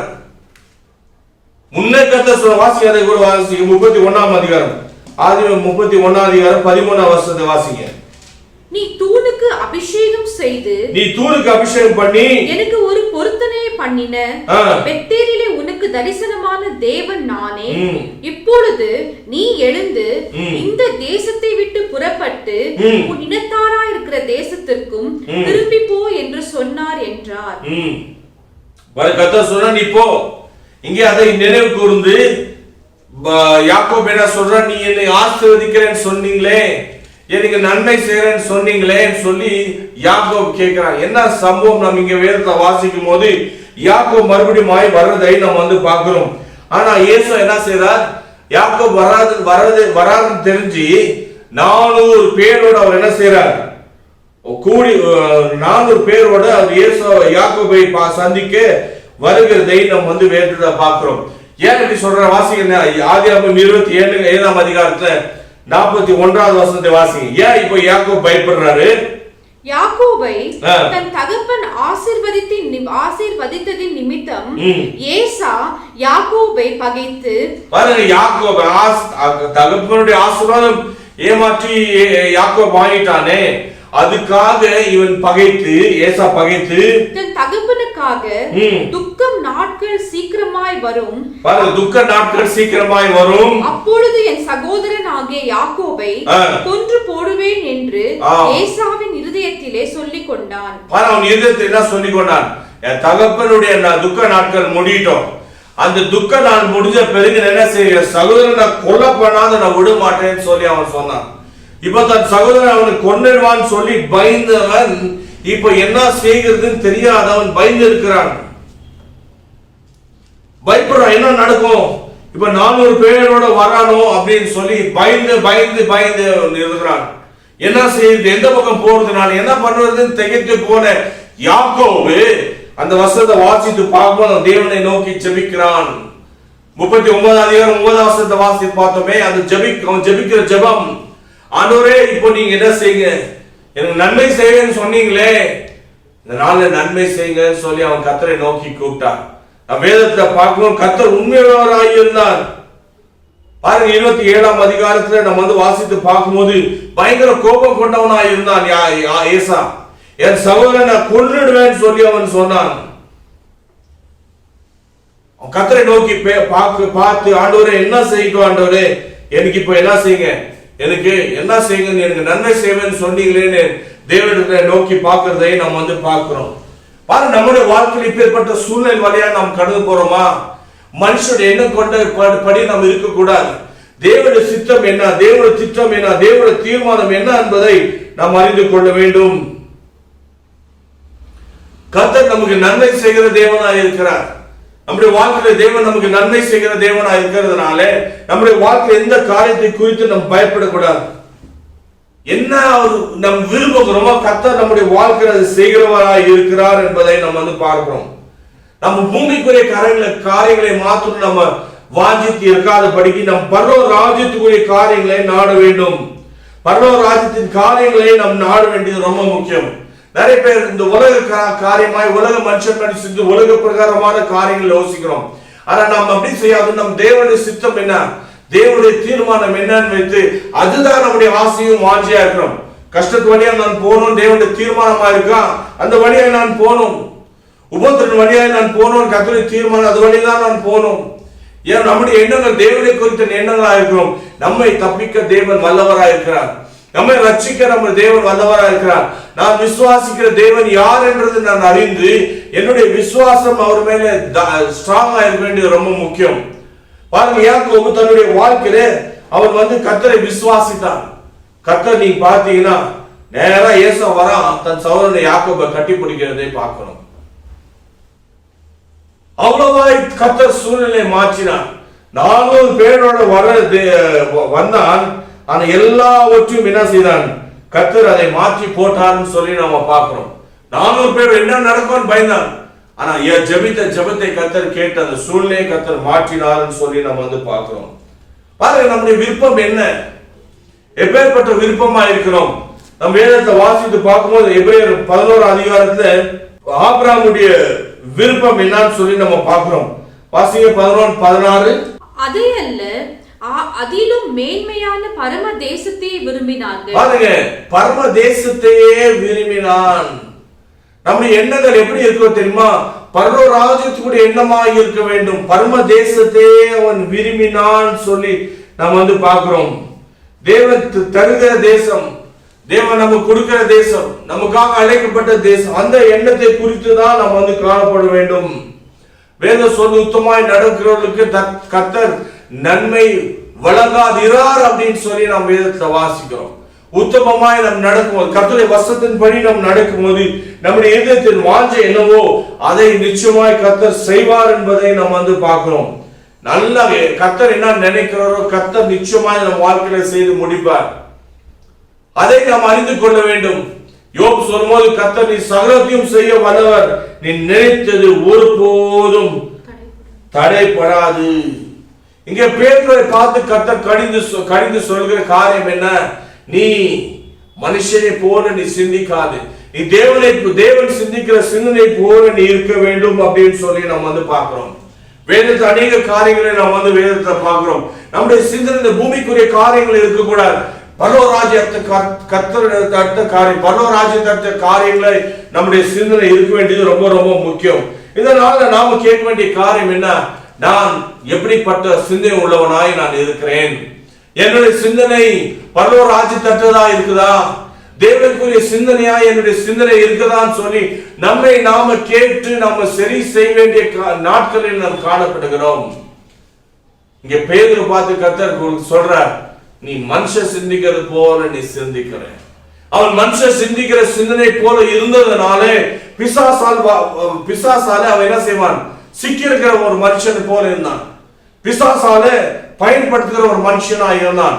பிசாசுடைய வழியில அவன் போய் சிக்கினான். ஆண்டவர் அப்பாலே போ சாத்தான் என்றார். நம்முடைய சிந்தனை எப்படிப்பட்டதா இருக்கு? தேவனுக்கு அத்த சிந்தனையா இருக்குதா, மனுஷனுக்கு அத்த சிந்தனையா இருக்குதான்னு சொல்லி நம்மை நாம் நிதானித்து பார்க்கணும். பாருங்க, இரண்டாவது காரியத்தை நம்ம வேதத்தை வாசித்து பார்க்கும்போது லூக்கா 22ஆம் அதிகாரம் 31வது வருஷம் 32வது வருஷத்தை வாசிங்க. பின்பு கர்த்தர், சீமோனே சீமோனே, இதோ கோதுமையை சுளக்கினால் புடைகிறது போல சாத்தான் உங்களை புடக்கிறதற்கு உத்தரவு கேட்டுக்கொண்டான். நானோ உன் விசுவாசம் ஒளிந்து போகாத படிக்கு உனக்காக வேண்டிக் கொண்டேன். நீ குணப்பட்ட பின்பு உன் சகோதரரை ஸ்திரப்படுத்து என்றார். ஆமென். பாருங்க, இந்த வசனத்தை ரொம்ப அழகா கேர்ஃபுல்லா கவனிக்கணும். மறுபடியும் வாசிங்க. பின்பு கர்த்தர், சீமோனே சீமோனே, இதோ கோதுமையை சுளக்கினால் புடைக்கிறது போல சாத்தான் உங்களை புடைக்கிறதற்கு உத்தரவு கேட்டுக்கொண்டான். ஆமென். பாருங்க, இங்க வேதத்துல வாசித்து பார்க்கும்போது சாத்தான் என்ன செய்யறாரா? உங்களை புடமிட அப்படின்னு சொல்றார். உங்களை சொன்னும் போது அது சிங்கிள் வராது, டபுள் காரியங்களா, டபுளா 2 பேர் 3 பேர் காரியங்களா இருக்கும். அதான் இங்க பேர் உங்களை அப்படின்னு சொல்லி சொல்ற. உங்களை புடைக்கிறதுக்கு உத்தரவு கேட்டுக்கொண்டான். ஆனா வேதத்தை சொல்லு பாருங்க, 32ஆம் வசனம், நானோ உன் விசுவாசம் அப்படின்னு சொல்றார். இங்க வேதத்தை பார்க்கும்போது உன், அங்க போனா உங்களை, எல்லா சீஷர்களை புடமிட என்ன செய்தான்? பிசாசு உத்தரவு கேட்டான். ஆனால் இங்க 32ஆம் வசனத்தை வாசித்து பார்க்கும்போது உன் விசுவாசம், சீமோனை பார்த்து கர்த்தர் சொல்றார், உன் விசுவாசம் ஒளிந்து போகாத படிக்கு, உன் விசுவாசம், பேதுருடைய விசுவாசம் ஒளிந்து போகாத படிக்கு உனக்காக நான் வேண்டிக் கொண்டேன். நீ குணப்பட்ட பிறகு உன் சகோதரனை நீ ஸ்திரப்படுத்து அப்படின்னு சொல்லி இங்க நம்ம வேதத்துல நம்ம வாசிக்கிறோம். நல்ல கவனிங்க, பேதுரு விசுவாசம் ஸ்ட்ராங்கா இருந்ததில்லை என்பதை ஆண்டவராக இயேசு கிறிஸ்து சொல்றார். நீ உன் விசுவாசம் ஒழுங்கி போகாத படிக்க நான் என்ன செய்தேன்? உனக்காக நான் வேண்டிக் கொண்டேன். நீ குணப்பட்ட பிறகு உன் சகோதரன் என்ன செய்?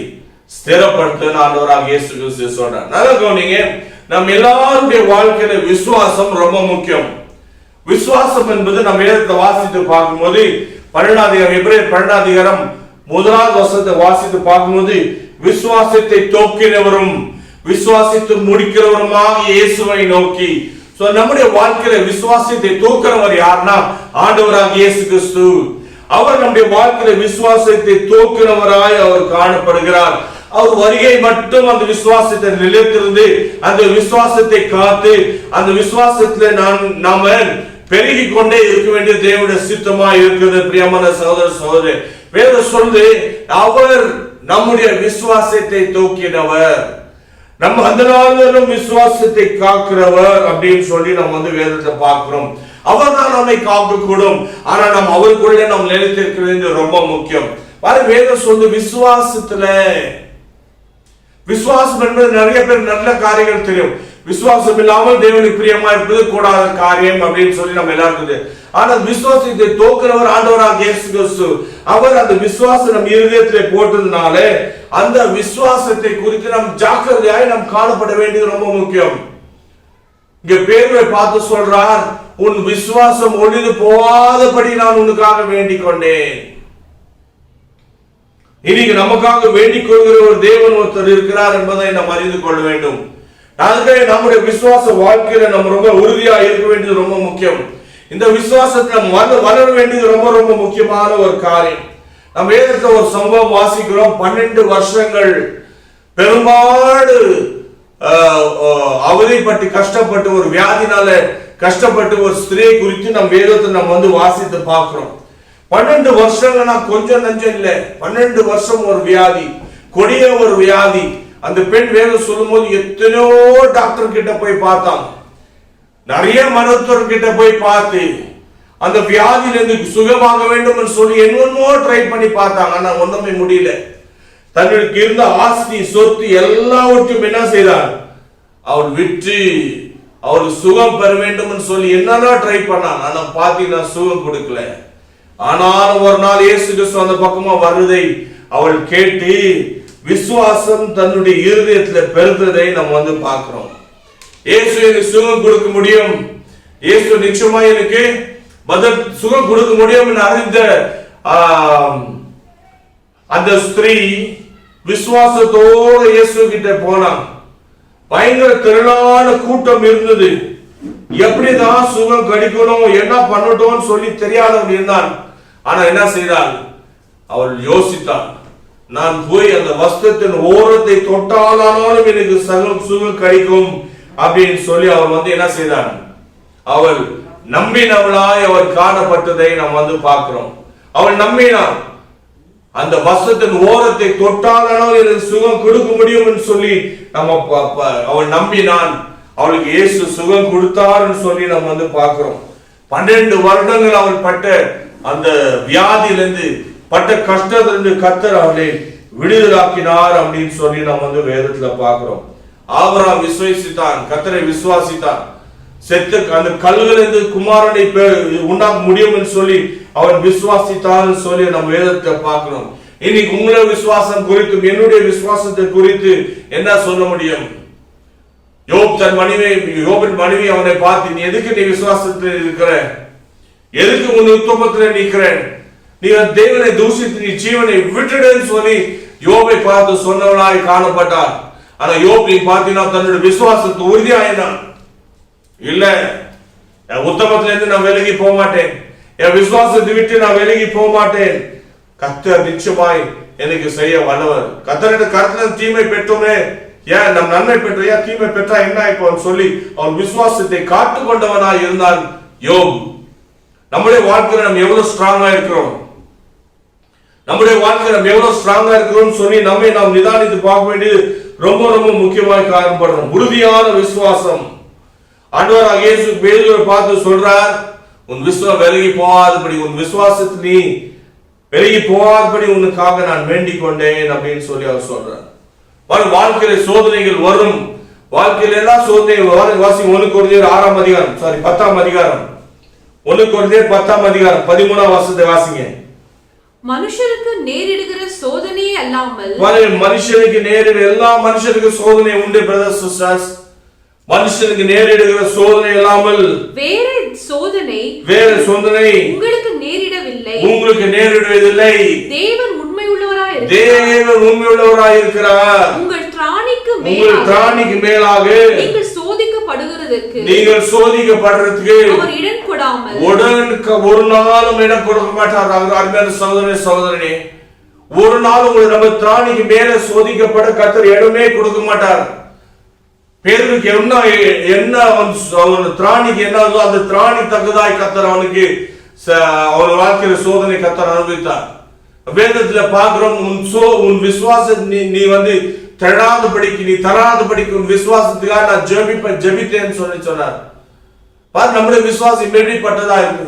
நம்ம திராணிக்கு மிஞ்சின ஒரு காரியம் கர்த்தர் நம்முடைய வாழ்க்கையில் ஒருபோதும் பர்மிஷன் கொடுக்க மாட்டார். நம்ம வேதத்துல வாசித்து பார்க்கிறோம், ஆபிரகாமை கர்த்தர் ஆசீர்வதித்து அருமையான ஒரு குமாரனை கர்த்தர் தந்தார். ஈசாக்கின் அருமையான ஒரு குமாரனை தந்தார். அந்த குமாரன் நல்லா வளர்ந்து பெற்றோருக்கும் குடும்பத்துக்கும் செல்ல பிள்ளையாக இருந்தான். அந்த நாட்களில் வேதத்தை வாசித்து பார்க்கும்போது கர்த்தர் சொல்றார், ஆபிரகாமே நீ என்ன செய், மோரியா மலைக்கு போ, உன் மகனை கூட்டின்னு போய் எனக்காக நீ என்ன செய், பலி செலுத்துன்னு சொல்லி என்ன செய்தான் சொன்னார். ஆபிரகாம் என்ன செஞ்சான், கர்த்தருடைய வார்த்தைக்கு கீழ்ப்படிந்து அவன் விசுவாசின் தகப்பன், அவன் விசுவாசித்தான். கல்லாலே கர்த்தர் குமாரனை உண்டு பண்ண முடியும் என்று விசுவாசித்த ஆபிரகாம் என்ன செய்தான்? பிள்ளை கொண்டு போனான், மலை மேலே கொண்டு போய் அந்த பிள்ளை வெட்ட கத்தியை ஓங்கி கற்பன் பலி கொடுக்க போகும்போது கர்த்தர் சொல்றார், ஆபிரகாம் பிள்ளை மேல உன் கையை வைக்காத, பிள்ளை மேல உன் கையை வைக்காதன்னு சொல்லி கர்த்தர் வந்து அவனுக்கு சொல்லி அந்த கர்த்தர் அதை காப்பாற்றாரே. நீ பாருங்க, உடனே அந்த பலிக்கே அவங்க ஒரு ஆடு அங்க கர்த்தர் ரெடியா வைத்திருந்ததை நம்ம வந்து வேதத்துல பார்க்கிறோம். கர்த்தர் யோசிச்சு பாருங்க, எல்லாவற்றையும் கர்த்தர் செய்கிறவராய் காணப்படுகிறார். ஆனா நம்முடைய வாழ்க்கையில் அவர் மேல விசுவாசத்தை வைக்கணும். எல்லாவற்றையும் அவர் செய்கிறவராய் இருக்கிறார். அவர் வந்து என்ன செய்வார்? உண்மையுள்ள தேவனாய் இருக்கிறார் சொல்லி நம்ம வந்து பார்க்கிறோம். நம்முடைய வாழ்க்கையில கூட நம்ம எப்படி இருக்கிறோம்? நம்முடைய விசுவாச வாழ்க்கையில நம்ம எப்படி இருக்கிறோம்? நிறைய பேர் என்ன தெரியுமா, ஒரு புது வண்டி வாங்குறது ஸ்பீடா ஓட்டுவாங்க. அந்த மாதிரி விசுவாசம் ரொம்ப ஸ்பீடா ஓட்டுவாங்க. ஆனா அதுக்கப்புறம் பாத்தீங்கன்னா வாழ்க்கையில ஒரு சோம்பல் வந்துடும். தொடங்கும்போது ரொம்ப உற்சாகமாய் தொடுவாங்க. ஆனா நீங்க பாத்தீங்கன்னா அந்த தொடக்கம் கொஞ்ச நாள் அந்த ஸ்பீட் ரொம்ப நாள் நிக்காது, அப்படியே வந்துடும் கீழே. விசுவாசத்தை உறுதியாய் தான் இருக்க வேண்டும். கர்த்தர் என்ன எதிர்பார்க்கிறான்னா, நாம் இன்னும் நம்ம வந்து விசுவாசத்தை தேடிதான் வரணும், வளரணும் விசுவாசத்துல. ஆபிரகாமுடைய வாழ்க்கையை நான் பார்க்கிறோம். அவன் எவ்வளவாய் அவன் கர்த்தரை விசுவாசித்தான். கர்த்தர் அது பிள்ளையை பலி செலுத்த சொன்னா கூட உடனே அவன் பலி செலுத்த ரெடியா இருந்தான் ஆபிரகாம். நம்முடைய வாழ்க்கையில கூட நம்ம உறுதியா இருக்கிறோமா? கர்த்தர் எல்லாவற்றையும் அவர் வந்து உண்மையுள்ளவராக இருக்கிறார். ஆபிரகாம் நம்பினது போல நாம் வந்து நம்ப முடியுமா? இன்னைக்கு எதனால நம்முடைய விசுவாசம் குறைந்து போகுது? நம்ம எதனால விசுவாசம் நம்முடைய வாழ்க்கையில குறைந்து வாசிங்க எபிரேயர் 3ஆம் அதிகாரம் 12வது வசனத்தை வாசிங்க. எபிரேயர் 3ஆம் அதிகாரம் 12வது வசனம். சகோதரரே, ஜீவனுள்ள தேவனை விட்டு விலகுவதற்கேதுவான அவிசுவாசமுள்ள பொல்லாத இருதயம் உங்களில் ஒருவருக்குள்ளும் இராதபடிக்கு நீங்கள் எச்சரிக்கையாயிருங்கள். அவன் பாருங்க, வேதம் சொல்லுது பொல்லாத இருதயம், அது அவிசுவாசமான ஒரு இருதயம், பொல்லாத இருதயம். அந்த அவிசுவாசமான இருதயம் நம்முடைய வாழ்க்கையில ஒருபோதும் நம்ம இடம் கொடுக்க கூடாது.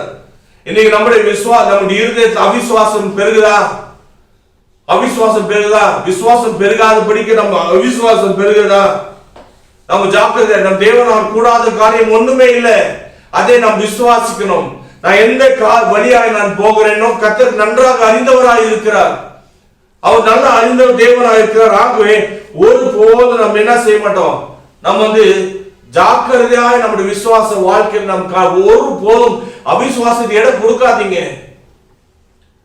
வேதம் சொல்லு, லூக்கா 18 அதிகாரம் நீங்க வாசித்து பார்க்கும்போது 8ஆம் வசனம், மனுஷகுமாரன் மறுபடியும் வரும்போது இந்த பூமி மேல விசுவாசத்தை காண்பாரோ? பயங்கரமான கொடிய காலத்தில் நாம் வந்து காணப்படுகிறோம். விசுவாசம் இந்த பூமியில குறைந்து போட்டே இருக்குது. அநேகருடைய விசுவாச வாழ்க்கையை விட்டு விலகி போனார்கள். அநேக விசுவாச வாழ்க்கையில குறைஞ்சு போறியா? அது காரணம் என்ன? அவிசுவாசம் குடி போய் அவங்க இருதயத்துல அதுக்கு இடம் கொடுத்துட்டாங்க. ஆனா வேதம் சொல்லி கர்த்தரை விட்டு விலகிறபடி அவிசுவாசமான இருதயம் உங்களுக்கு இருக்கக்கூடாதுன்னு வேதம் சொல்லு. தயவுசெய்து உங்க இருதயத்தை அவிசுவாசமான சிந்தனைக்கு இடம் கொடுக்காதீங்க. தேவனுக்கு ஏற்ற சிந்தனையா இருங்க. விசுவாசத்துக்கு பலப்பட ட்ரை பண்ண நீங்க என்னென்ன செய்யணும் அதை நீங்க செய்யுங்களே தவிர அவிசுவாசம் கூடி அன்பு குறைந்து விசுவாசம் குறைந்து இருக்கிற காரியங்கள் எதுவுமே நீங்க செய்யாதபடி நீங்க ஜாக்கிரதையா இருக்க அன்புடன் கேட்டுக்கொள்கிறேன். வேதத்தை பார்க்கிறோம், பேதுருடைய வாழ்க்கையில விசுவாசம் குறைந்து போகிற ஒரு சிச்சுவேஷன் வந்தது. பெரிய ஒரு சோதனை. இப்பேற்பட்ட விசுவாசம் குறைந்து போகிற ஒரு சோதனை நம்முடைய வாழ்க்கையில இடம் கொடுக்காதபடி நாம ஜாக்கிரதையா இருக்க வேண்டியது ரொம்ப முக்கியம். பாருங்க, முதலாவது நம்முடைய சிந்தனை குறித்து ஜாக்கிரதையா இருக்க வேண்டும். பேதுரு மனுஷனை போல அவன் சிந்தித்தான். கர்த்தர் அது என்ன செய்தார்? அதிர்ச்சினார். இரண்டாவது நம்ம வந்து பார்த்தோம், அவருடைய விசுவாசம் குறைந்தது கர்த்தர் பார்த்து அப்பாலே போ சாத்தானே கர்த்தர் சொன்னார். இரண்டாவது நம்முடைய விசுவாசம் பெருகிற விசுவாசமா இருக்க வேண்டும். மூன்றாவது வாசித்து பாருங்க, மத்தேயு 26ஆம் அதிகாரம் 40வது வசனத்தை வாசிங்க. மத்தேயு 26:40. பின்பு அவர் சீஷர்களிடத்தில் வந்து அவர்கள் நித்திரை பண்ணுகிறது கண்டு பேதுருவை நோக்கி, நீங்கள் 1 மணி நேரமாவது என்னோடு கூட விழித்திருக்க கூடாதா? பாருங்க, இயேசு கிறிஸ்து சொல்றார், நீ 1 மணி நேரமானா என்ன செய்யக்கூடாது? என்னோடு விழித்திருக்க. மலை மேல இயேசு கிறிஸ்து போனார், சீஷர்களை கொண்டு போகிறார். இங்க நீங்க வேதத்தை பார்க்கிறோம். 40வது வசனம் மறுபடியும் வாசிங்க. பின்பு அவர் சீஷர்களிடத்தில் வந்து அவர்கள் நித்திரை பண்ணுகிறதை கண்டு, நல்ல கவனிங்க, நீங்க எல்லாம் நித்திரை பண்றதை கண்டு பேதுருவை நோக்கி, பாருங்க, பேதுருவை நோக்கி, நீ 1 மணி நேரமாவது என்னோடு கூட விழித்திருக்க கூடாது, நீ என்னோட விழித்திருக்க கூடாது பேதுருவை பார்த்து கேட்கிறார். ஏன்? பேதுருடைய வாழ்க்கையில குறைபட்ட ஜெப வாழ்க்கை. இன்னைக்கு நம்முடைய ஜெப வாழ்க்கை எப்படி இருக்குதை நம்ம சற்று நிதானித்து பார்க்கணும். நம்ம ஜெப வாழ்க்கையில நம்ம உண்மையா இருக்கிறோமா?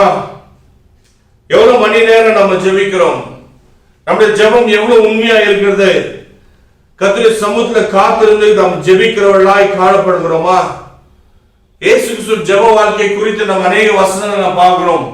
ஜெபத்துக்கு மாத்திரம் என்ன பிஸியா இருந்தாலும் ஜெபத்தை மாத்திரம் ஆண்டவராக இயேசு கிறிஸ்து விடவே இல்லை. ஜெபத்துல உறுதியா இருந்தார். வாசிங்க, மார்க் 3ஆம் அதிகாரம் 13வது வசனத்தை வாசிங்க. மார்க் 3:13. பின்பு அவர் ஒரு மலையின் மேல் ஏறி, மலை மேலே ஏறி தமக்கு சித்தமானவர்களை தம்மிடத்தில் வரவழைத்தார். அவர்கள் அவரிடத்திற்கு வந்தார்கள். பாருங்க, மலை மேலே ஏறி அவர் என்ன செய்யறார்? ஜெபிக்கிறதை பார்க்கிறோம். பாருங்க, லூக்கா 9ஆம் அதிகாரம்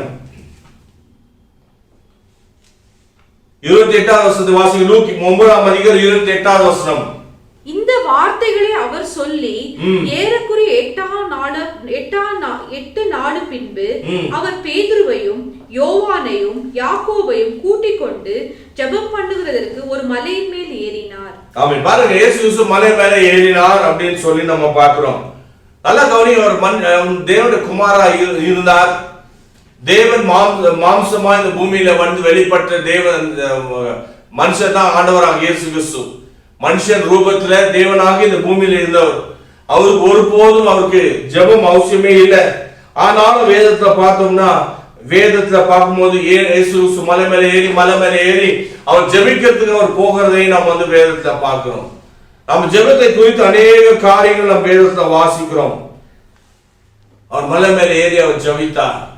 நாம் எப்படி ஜெபிக்கிறவர்களாய் காணப்படுகிறோம்? தனித்த ஜெபம் எப்படி இருக்கு நம்முடைய வாழ்க்கையில? தனித்த ஜெபம் எப்படி? நம்ம எவ்வளவு மணி நேரம் நம்ம ஜெபிக்கிறோம்? நம்ம சரியாக நம்ம ஜெபிக்கலன்னா பிசாசு நம்ம இடம் கொடுத்துறோம் நம்முடைய வாழ்க்கையில.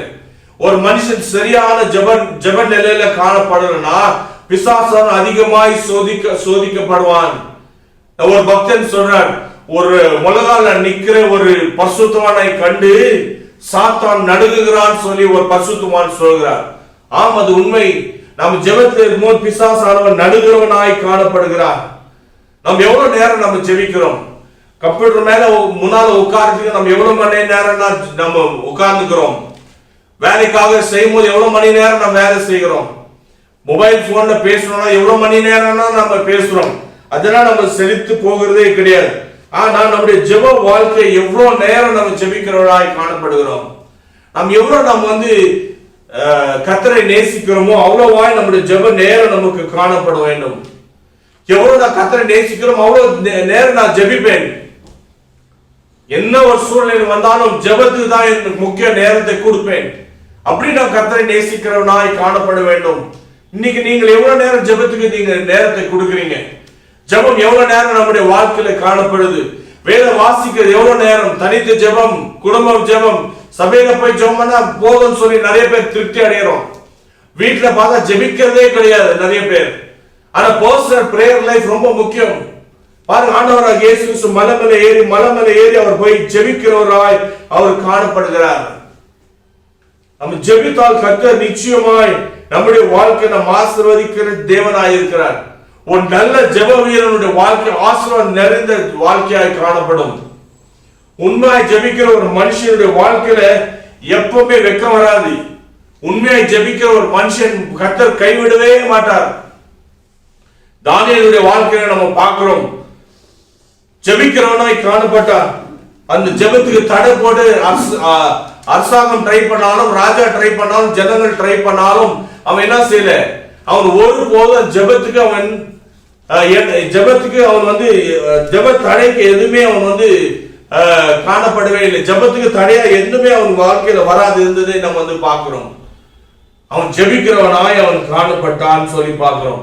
இப்பேற்பட்ட ஜெபிக்கிற ஒரு மனுஷனுக்கு மறைப்பொருளை வெளிப்படுத்துகிற தேவன் அப்படின்னு சொல்லி நம்ம வந்து பார்க்கிறோம். நம்ம எவ்வளவு நேரம் நம்ம ஜெபிக்கிறோம் நம்முடைய வாழ்க்கையில? ஜெபத்துக்கு முக்கியத்துவம் கொடுக்கிறோமா? மற்ற எல்லா காரியத்துக்கு முக்கியத்துவம் கொடுக்கிறோம், ஜெபத்துக்கு மாத்திரம் இடம் கொடுக்கிறது இல்லை. வாசிங்க மத்தேயு 26ஆம் அதிகாரம் 45வது வசனத்தை வாசிங்க. மத்தேயு 26ஆம் அதிகாரம் 45வது வசனம். பின்பு அவர் தம்முடைய சீஷர்களிடத்தில் வந்து, இனி நித்திரை பண்ணி இளைப்பாருங்கள், இதோ மனுஷகுமாரன் பாவிகளுடைய கைகளில் ஒப்பு கொடுக்கிற வேளை வந்தது. பாருங்க, 3 தடவை என்ன செய்தது ஆண்டவராகிய இயேசு கிறிஸ்து வந்து அவங்களுக்கு சொல்றார், என்னப்பா தூங்குனீங்க, 1 மணி நேரம் ஜெபிக்க கூடாதா, திருப்பி ஜெபிக்க கூடாது. 3 தடவை வந்து அவங்களை பார்த்து போறான்னு என்ன செய்யறார், தூங்கிட்டே இருந்தாங்க, ஜெபிக்கவே இல்லை. 3 தடவை ஆண்டவராகிய இயேசு கிறிஸ்து வந்து அவங்க எழுப்பி சொல்லி போனா கூட அவங்க என்ன செய்யல, அவங்க கேட்கல. இப்ப என்ன சொல்றார் ஆண்டவராகிய இயேசு சொல்றார், மனுஷகுமாரன் காட்டி கொடுக்க நேரம் வந்தாச்சுன்னு சொன்ன உடனே பேதுரு வாழ்க்கையை நம்ம வாசித்து பார்க்கும்போது, நீங்க கீழே வசனங்களை வாசித்து பார்க்கும்போது பேதுரு ரொம்ப தூரமா இயேசுவை பின்பற்றுவனாய் காணப்பட்டார். நல்லா கவனிங்க, ஜெப வாழ்க்கை நமக்கு சரியில்லைன்னா நம்ம இயேசு கிட்ட வரமாட்டோம், நம்ம இயேசு கூட தூரமா தான் நம்ம இருப்போம். நிறைய பேருடைய வாழ்க்கை அப்படிதான் இருக்குது. நம்ம ஜெபிக்கிறதுக்கு நம்ம முக்கியத்துவம் கொடுக்காதபடி நம்ம காணப்படுகிறோம். ஜெபத்துக்கு தான் நம்ம முக்கியத்துவம் நம்ம வாழ்க்கையில கொடுக்கிறோம். ஜெபம் தான் ரொம்ப முக்கியம். ஜெபமே ஜீவன், ஜெபமே ஜெயம். ஜெபம் ஒரு விசுவாசியோட வாழ்க்கையில ஜெயத்தை கொண்டு வர முடியும். ஜெபிக்கிறவனுடைய வாழ்க்கையில எந்த ஒரு தீங்கு அணுக முடியாது. கர்த்தர் தம்மை மறுபொருளை வெளிப்படுத்துகிற தேவன். கர்த்தர் ஒருபோதும் கைவிட மாட்டார். சிங்க கெபில போட்ட தானியேலை கூட உயிரோட கர்த்தர் வெளியே கொண்டு வந்தாரே. ராமனுமாய் சிங்க கெபில இருந்தான் தானியேல். ஆனா கர்த்தர் அவனை காப்பாற்றினார். கடைசியில் யாராலும் அவங்க சிங்க கெபில போட்டா அவங்க அந்த சிங்கம் அவங்கள திணிப்பட்டுச்சு. நல்ல கவனிங்க, சிங்க கெபில போட்ட தானியேல் எந்த தீங்கு அணுகலன்னு சொல்லி நாம் வேதத்தை பார்க்கிறோம். கர்த்தர் ஒருபோதும் ஜெபிக்கிறவனை கைவிடுற தேவன் அல்ல. இன்னைக்கு உங்களுடைய ஜெப வாழ்க்கை எப்படி இருக்குது, நம்முடைய ஜெப வாழ்க்கை எப்படி இருக்குதுன்னு சொல்லி நாம் சற்று தினானித்து பார்க்க வேண்டியது ரொம்ப ரொம்ப முக்கியம். பாருங்க, 4வது காரியம் சுருக்கமாக சொல்லிடுறேன், வாசிங்க. மத்தேயு 26ஆம் அதிகாரம் 69வது வசனத்தை வாசிங்க. மத்தேயு 26ஆம் அதிகாரம் 69வது வசனத்தை வாசிங்க. அந்த தருணத்தில் பேதுரு வெளியே வந்து அரண்மனை முற்றத்தில் உட்கார்ந்திருந்தான். அப்பொழுது வேலைக்காரி ஒருத்தி அவனிடத்தில் வந்து, நீயும் கலிலேயனாகிய இயேசுவோடு கூட இருந்தாயே என்றாள். ஆமென். பாருங்க, இங்க மறுதலிக்கிற காரியத்தை நம்ம வந்து பார்க்கிறோம். நம்ம எல்லாருக்கும் சம்பவம் தெரியும். நேரம் கடந்து விட்டதுனால நீங்க வீட்டுல போய் இந்த 26 அதிகாரத்தை வாசித்து பாருங்க. இங்க ஒரு சகோதரி என்ன செய்யறாங்க, ஒரு வேலைக்காரி வந்து என்ன செய்யறாங்க, வந்து இங்க என்ன சொல்றாங்க, பேதுருவை பார்த்த உடனே, நீ கூட ஆண்டவராகிய இயேசு கிறிஸ்து கூட தான் இருந்த அப்படின்னு சொல்லி நம்ம பார்ப்போம். பாருங்க, அவனுடைய உத்தரவு என்ன? அதற்கு அவன், நீ சொல்லுகிறது எனக்கு தெரியாது என்று, நீ என்ன சொல்ற என்று எனக்கு தெரியாது என்று எல்லாருக்கும் முன்பாக மறுதலித்தான். எல்லாரும் முன்னால என்ன செய்யறான், மறுதலித்தவனாய் அவன் காணப்படுறதை பார்க்கிறோம். பாருங்க, அதிலே 33வது வசனத்தை வாசிங்க. பேதுரு அவருக்கு பிரதியுத்தரமாக, உமது நிமித்தம் எல்லாரும் இடரல் அடைந்தாலும், பாருங்க, எல்லாரும் விழுந்து போன, எல்லாரும் இடரல் அடைந்தாலும் நான் ஒரு காலம் இடரல் அடைய மாட்டேன் என்றான். 35வது வசனத்தை வாசிங்க. அதற்கு பேதுரு, நான் உம்மோடு கூட மரிக்க வேண்டியதா இருந்தாலும், உமக்கோடு நான் மரிக்கிறதா இருந்தாலும் கூட உம்மை மறுதலிக்க மாட்டேன் பேதுரு சொல்றார். சீஷர்கள் எல்லாரும் அப்படியே சொன்னார்கள். பாருங்க, எல்லா சீஷர்கள் சொல்றாங்க. இங்க பேதுரு விசேஷமா சொல்றார், நான் உம்மை மறுதலிக்க மாட்டேன், என்ன நடந்தாலும் சரி ஆண்டவரே, நான் உம்மை மறுதலிக்கவே மாட்டேன்னு சொன்னேன். அந்த பேதுரு, இங்க நீ கல்யாண இயேசு கிறிஸ்து கூட தானே இருந்த, அவர் கூட தானே இருந்தேன்னு சொல்லும் போது அவன் என்ன சொல்றான், நீங்க என்ன சொல்றீங்க எனக்கு தெரியாதேன்னு சொன்னான். நீங்க என்ன சொல்றீங்கன்னு தெரியாது அப்படின்னு சொல்றவனாய் அவன் காணப்பட்டான். பாருங்க, இங்க நம்ம பாக்குறோம், பேதுரு என்ன செய்யறார், இயேசுவை மறுதலிக்க மாட்டேன்னு சொன்னவன் இங்க இயேசு கிறிஸ்து மறுதலிக்கிறவனாய் அவன் காணப்படுகிறான். நம் பொல்லாத காலங்களில் நாம் இருக்கிறோம். அநேக ஜனங்கள் இயேசுவை மறுதலித்து விசுவாசத்தை வாழ்க்கையை விட்டு வெளியே போகிறவர்களாய் அவங்க காணப்படுகிறதை நம்ம பார்க்கிறோம். எங்க பார்த்தாலும் கொடுமைகள், எங்க பார்த்தாலும் பொல்லாப்பு, எங்க பார்த்தாலும் பாவம் நிறைந்த சந்ததிகளாய் நம்ம பார்க்கிறோம்.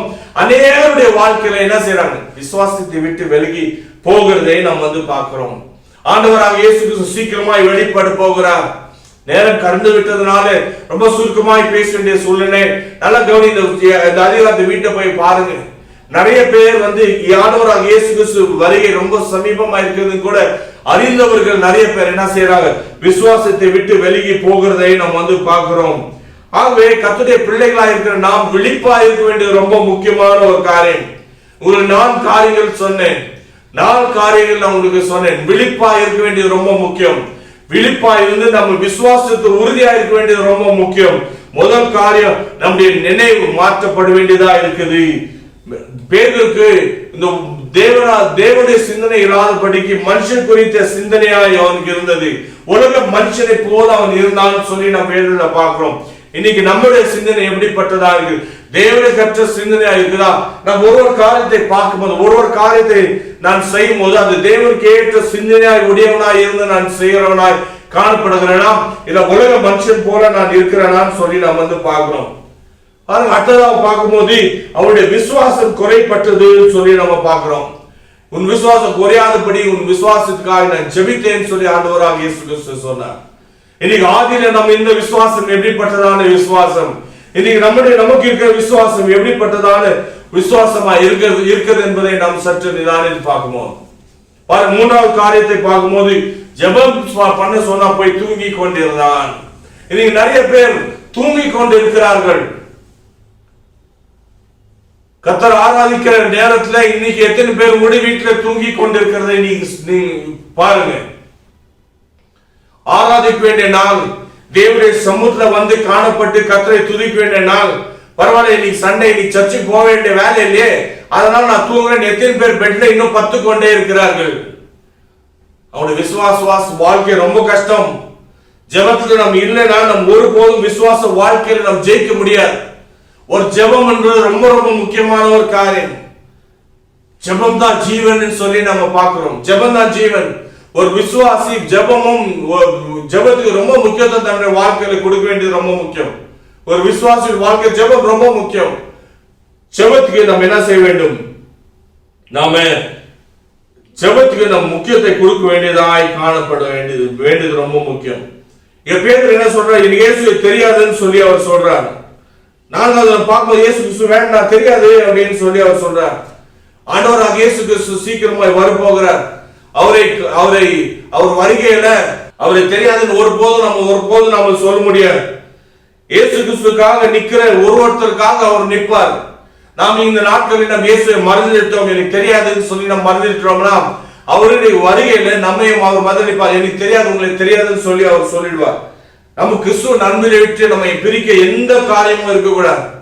பவுல் சொல்ற, கிறிஸ்துவ நண்பை பிரிப்பவன் யார்? நாசமோசமோ பட்டயமோ வியாதியோ பலவீனோ எந்த காரியம் என்ன செய்யாது, பசியோ பட்டியோ எதுவுமே என்னை கர்த்தரிடத்தை பிரிக்கவே முடியாதுன்னு சொல்லி நம்ம பார்க்கணும். ஆகவே 4 காரியங்களை ஜெயிக்கணும்னா நம்முடைய வாழ்க்கையில நம்ம மறுரூபம் இருக்க வேண்டும். நம்முடைய யோசனை ஒரு மறுரூபம், கிறிஸ்து இயேசுவின் சிந்தை நம்முடைய வாழ்க்கையில நம்ம காணப்பட வேண்டும். அநேகர் நம்முடைய வாழ்க்கையில உலக காரியங்கள் தான் முழுதுமாய் நம்முடைய சிந்தனை முழுதுமாய் இருக்குது. ஆனா அதை விட்டு நம் தேவனுடைய சிந்தனை உள்ளவர்களாய் நம்ம காணப்படணும். நித்திய ஜீவனுக்கு ஏற்ற காரியங்கள் நம்முடைய சிந்தனை காணப்பட வேண்டும். இயேசு எப்போ வருவாரோன்னு காத்திருக்கிற ஒரு சிந்தனை உள்ளவர்களாய் நம்ம காணப்படணும். நம்முடைய சிந்தனை நம்ம மறுரூபம் ஆகலனா, ரோமர் 12:2 சொல்லும்போது நம்முடைய சிந்தனை மறுரூபம் ஆகலனா நம்முடைய சிந்தனை எப்போதும் பூமிக்குரிய சிந்தனையா இருக்கும். பிசாசு நம்ம இடம் கொடுப்போம். 2வது காரியம், நம்முடைய வாழ்க்கையில் அவிசுவாசத்தை ஒருபோதும் நம்ம விடக்கூடாது. நிறைய பேர் அவிசுவாசத்தை இடம் கொடுத்துட்டாங்க. அநேக காரியங்களை பார்த்து நிறைய காரியங்களை கற்றுக்கொண்டு நிறைய பேர் விசுவாச வாழ்க்கையை விட்டு விலகி போறாங்க. இந்த ஜோஷியங்கள் அந்த நட்சத்திரங்களை பார்த்து அநேக சயின்ஸ் காரியங்களை பார்த்து விசுவாச வாழ்க்கையை விட்டு ஜனங்கள் போகிறதை நம்ம வேதத்துல பார்க்கிறோம். ஆகவே நம்ம ஜாக்கிரதையா இருக்க வேண்டியது ரொம்ப ரொம்ப முக்கியம். வேதம் சொல்லுது கர்த்தர் உண்டென்றும் அப்படின்னு சொல்லி நம்ம வேதத்துல பார்க்கிறோம். வாசிக்கிறோம் ஒரு வசனம் 1 யோவான் 3ஆம் அதிகாரம். தேவன் உண்டென்றும் சொல்லி நம்ம எபிரேயர் 11ஆம் வசனத்தை வாசிக்கிறோம் தெரியும். இன்னொரு வசனத்தை வாசிக்கிறோம் 1 யோவான் 3:23. நாம் அவருடைய குமாரனாகிய இயேசு கிறிஸ்துவின் நாமத்தின் மேல் விசுவாசமாய் இருந்து பாருங்க, கிறிஸ்து இயேசுவின் நாமத்தின் மேல் நாம் விசுவாசம் உள்ளவர்களாய் இருந்து அவர் நமக்கு கட்டளையிட்டபடி ஒருவரில் ஒருவர் அன்பாயிருக்க வேண்டும் என்பதே அவருடைய கற்பனையா இருக்கிறது. ஆமென். பாருங்க, நாம் விசுவாசத்திலே இருக்கிறோம். கிறிஸ்து இயேசுவை விசுவாசிகளாய் காணப்பட வேண்டியது ரொம்ப முக்கியம். அவிசுவாசத்துக்கு எப்பவுமே இடம் கொடுக்காதீங்க. மூன்றாவது காரியம், ஜெபத்துல உறுதியாயிருங்க. என்ன ஒன்று வாழ்க்கையில வந்தாலும் ஜெபத்துக்கு நம்ம முக்கியத்துவம் கொடுக்கும், ஜெபத்துக்கு நேரத்தை கொடுப்போம்.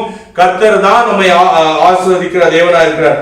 மூன்றாவது காரியம், என்ன நேரிட்டாலும் கடைசி மூச்சு வரணும் கர்த்தருக்கு என்று சாட்சியாக ஜீவிக்க வேண்டியது ரொம்ப முக்கியம். மறுதலி கூடாது. இயேசுவை மறந்து விசுவாச வாழ்க்கை மறுதலி கூடாது. தேவன் பேர் நம்பிக்கை, இயேசு பேர் நம்பிக்கை, அவர் உண்டென்று தேவைக்கு பலன் அளிக்கிறவர் என்றது நாம் விசுவாசிக்க வேண்டியது ரொம்ப ரொம்ப முக்கியம். விசுவாசிப்போம், கர்த்தர் ஆசீர்வதிப்பார். கடைசி மூச்சு வரும் கர்த்தருக்கு என்று சாட்சியாய் ஜீவிப்போம். கண்களை மூடி ஜெபிக்கலாம். அன்பின் தகப்பனே, நன்றியுடமை துதிக்கிறோம். ஆசீர்வாதமான நாளுக்காய் நன்றி செலுத்தியுமை துதிக்கிறோம். இதனால கூட உங்களுடைய வார்த்தை கொண்டு என்னோட எங்களோட கர்த்தர் இடைப்பட்டீரே. அந்த பேருடைய வாழ்க்கையில நடந்த நான் அன்றைய சோதனைகளை நாங்க பார்த்தோம் தகப்பனே. அந்த நாள் சோதனைகள் அன்றைய நாங்க எப்படி நாங்க ஜெயித்து ஜீவிக்க வேண்டியது ரொம்ப முக்கியம் என்பதை இந்த நாள்ல கர்த்தர் சத்திய வசனத்தின் மூலமா எங்களுக்கு கற்று தந்தீரே. மனதார நான் நன்றி செலுத்தி துதிக்கிறோம் தகப்பனே. தொடர்ந்து கர்த்தர் காத்து கொள்ளுங்க. ஆவியானவருக்கு வேண்டிய கிருபைகளை கர்த்தர் தாருங்க. எந்த சூழ்நிலையிலும் அன்றைய கர்த்தாவே அன்றைய நாங்க விசுவாசத்தை விட்டு விலகாத படிக்கு, எந்த சூழ்நிலையிலும் கர்த்தாவே அன்றைய நாங்க இயேசுவை மறுதலிக்காத படிக்கு, அன்றைய ஜெபத்துல உறுதியாய் அன்றைய மனதில கர்த்தாவே உலக கொண்ட காரியம் இல்லாதபடிக்கு தேவன் கர்த்தர் காரியங்களை சிந்தித்து செயல்பட்டு கர்த்தர்கின்ற வாழ ஜீவிக்க எங்க ஒருவருக்கும் கர்த்தர் நீர் கிருபை தந்த ஆசீர்வதி நன்மை செய்யும். இந்த பரிசுத்தமான நாளுக்காய் ஸ்தோத்திரம். ஜனங்களை ஆசீர்வதியும் அப்பா. ஜனங்களை கர்த்தர் வழி நடத்துங்க. தீமை தீங்குக்கு பலவீனங்களுக்கு எல்லாம் விலக்கி பாதுகாத்து தெய்வீக சுகத்தினாலும் சமாதானம் ஆசீர்வாதத்தினாலும் கர்த்தர் நீர் அன்றைய ஒருவரை ஆசீர்வதித்து கர்த்தர் காத்துக் கொள்ளுங்க.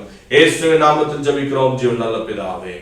ஆமென் ஆமென். சோத்ரி. என் ஆத்துமாவே கர்த்தரை சோத்ரி, என் முழுவதுமே பரிசுத்த நாமத்தை சோத்ரி. என் ஆத்துமாவே கர்த்தரை சோத்ரி, கர்த்தர் செய்த சகல வரங்களை மறவாதே. ஆமென் ஆமென் ஆமென். சோத்ரம். கர்த்தருக்கு சோத்ரம். Praise the lord, praise the lord. கர்த்தர் உங்களை யாவரையும் ஆசீர்வதிப்பாராக. தொடர்ந்து நாம விசுவாசத்தை காத்து ஜீவிப்போம். சாத்தான் எதிர்த்து வெளிப்படுவர்களாய் விசுவாசத்தோடு நம்ம கர்த்தரை பின்பற்றுவோம். கர்த்தர் நம்மை ஆசீர்வதிப்பாராக.